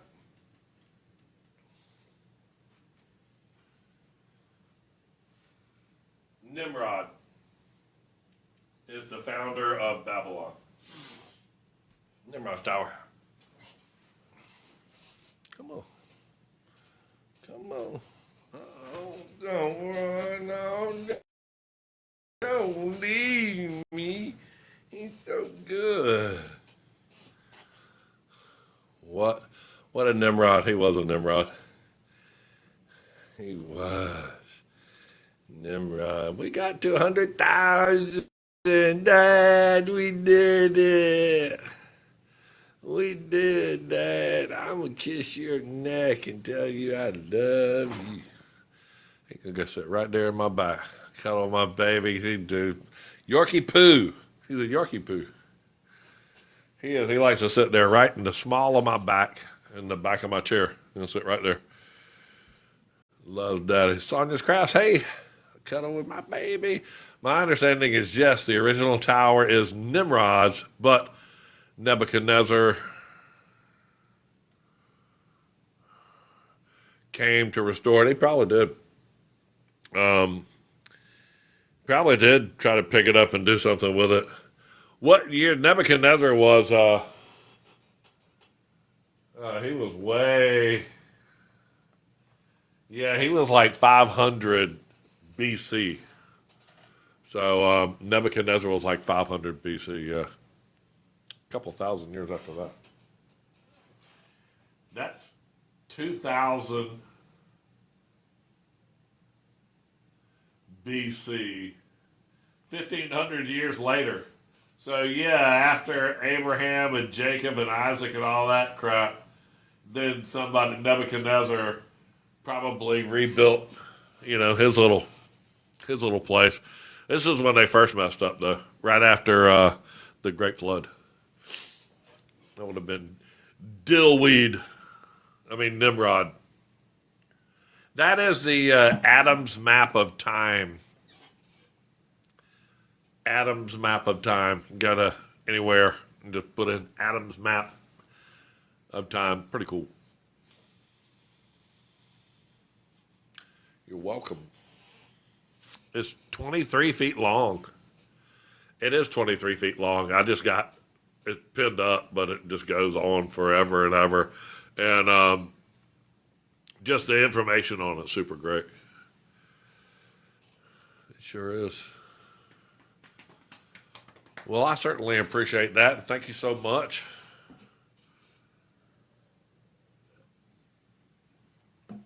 I didn't get bombarded with the Little Season questions. I guess y'all got them. Y'all killed them off for me. And thank you so much for staying with me. And no, I'm going to finish. I'm finished printing for the day. We shut all that down. I had just a couple of pictures left. I took these walking by. That was on the floor. Those are the codexes that I didn't get wrapped with skins. Those are the skins for it right there. And those are the Bibles. There's 12 Bibles right there that all get to be wrapped. They're already cut and bound. All I got to do is skin them and wrap the leathers on them, and the leather is right there. 12 Bibles, 12 skins. And then those are for the codexes right there.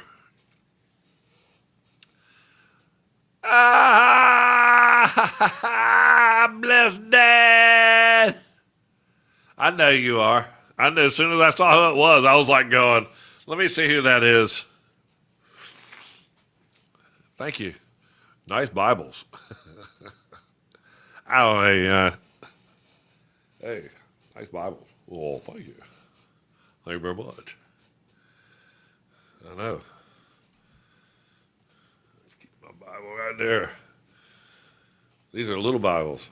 Hey, those are nice little Bibles. They are. That's what we put together. That was what I was trying to find out. Oh, you know what? We are coming up on this. The beginning of summer, the first day of summer is going to be 6/19. Right there. We're coming up to it in the next week or so. You can see it's going to be 6/19 on your calendar right there. Juneteenth. All right. That is going to be the first day of the fourth month. And then the Jubilee calendar and all the calendars are supposed to celebrate on the first day of the first month, the fourth month, the seventh month, and the 12th, and the 10th month. That's right. That way it's every 4 seasons. Elvis. Boom. Are we in the little season? Put that up there. Thank you, Matt. I get asked this like 400 times a day. Are we in a little season? No. But there's a bunch of madness in the world. It's a bunch of madness. It's because the rest of the dead yet live again. I've been reading the book of Gad. Dude, the book of Gad is off the chain. It is so good. I love the book of Gad. And did you make a TikTok on the little season and pin it? I will make one. I've done so much work on it. And I gotta say that in the seals, this is in the seals documents that I did, and this is all the little seasons, that seal right there. But you can read, and these are all the printouts from it. Now that he ascended, what is it that he first both descended into the lower parts of the earth? These are all about the seals. You can see right there the 6th seal. These are all the seals. Tells about the earthquake that occurred during all those seals. Thank you so much, Sonja's Crafts. This right here, the 5th seal. I'm going to say that's when the rest of the dead yet live again, man. That's when the martyrs, come from under the soul. That's not when the rest of the dead, that's the 6th seal. This is when Jesus Christ broke the 5th seal and gave them all the robes that were under right there, the souls under the altar. It's Revelation 20, verse 4. Right there. If you do, I'll share it for you. Share it too. What do you want? That picture?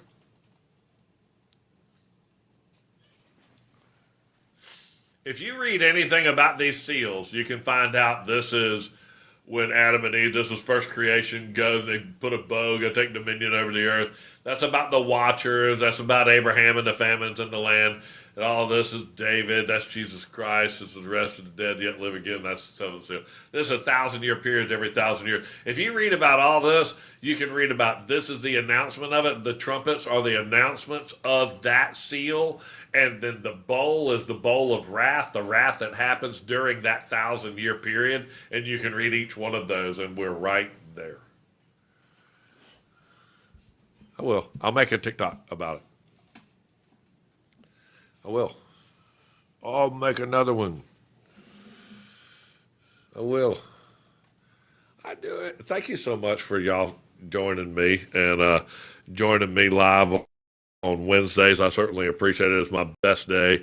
We'll be here Saturday at 10. I'll be in a remote location in Pennsylvania, I think is where I'm going to. Pennsylvania. And going to a wedding up there. But I will still be there with my lights and my little portable microphones and all that stuff, and we're going to do this lesson right there because it's such a good one. And I'll bring all those pictures with me. So, y'all, please, I love your lives. You're so amazing. Thank you so much, Jesse. I certainly appreciate that. Follow you. I'll follow you back. Thank you, Jesse. I appreciate it. I hope that I answer everybody's questions. I pray right before I got on and said, please, Lord, let me be patient. Let me answer everybody's questions. Let me guide them correctly. And let me give y'all the work so that y'all can read it for yourself. So I certainly appreciate everything that y'all say and do. And I try to just give away as much of this work, these study guides and all this is all right there. If you haven't, get the study guide before we go live again, and I'll show you right where it is. Favorite. That one. That. If you go to my bio page and click on my link tree right there, that link tree right there, that'll pop up, and that's where the study guide is for tonight. And you can download the study guide, or you can get them all printed out and wrapped in leather, and I'll make one for you right there. I certainly thank you so much, man. I certainly appreciate that, man. I need it too. And I want you to pray for me to guide my words and so that I can keep producing these things and make this word available to y'all and then understand it. And thank you, Jesus, for my hearing and my loss of my hearing and everything that has caused me to focus so much on the word. Thank you so much for letting me listen to your word. Please go listen to the book of Zephaniah. It's right there toward the end of the Bible.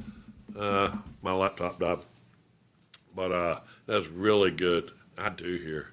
I know I'm deaf as a doornail. See you Saturday. Thank you so much for coming to see me Saturday. I will see y'all. We'll be there at 10 Eastern. That's what time I'll be there. Your heart is pure. Thank you so much, Grace. My granddaughter's name is Grace. Thank you, everyone. Please remember Gigi, Saturday at 10 a.m. Eastern. I'll go ahead and load that up, and we'll be reading that same study guide right there, man, when the demons led Noah's children astray. So I love y'all, and in Jesus' name, y'all have a blessed day.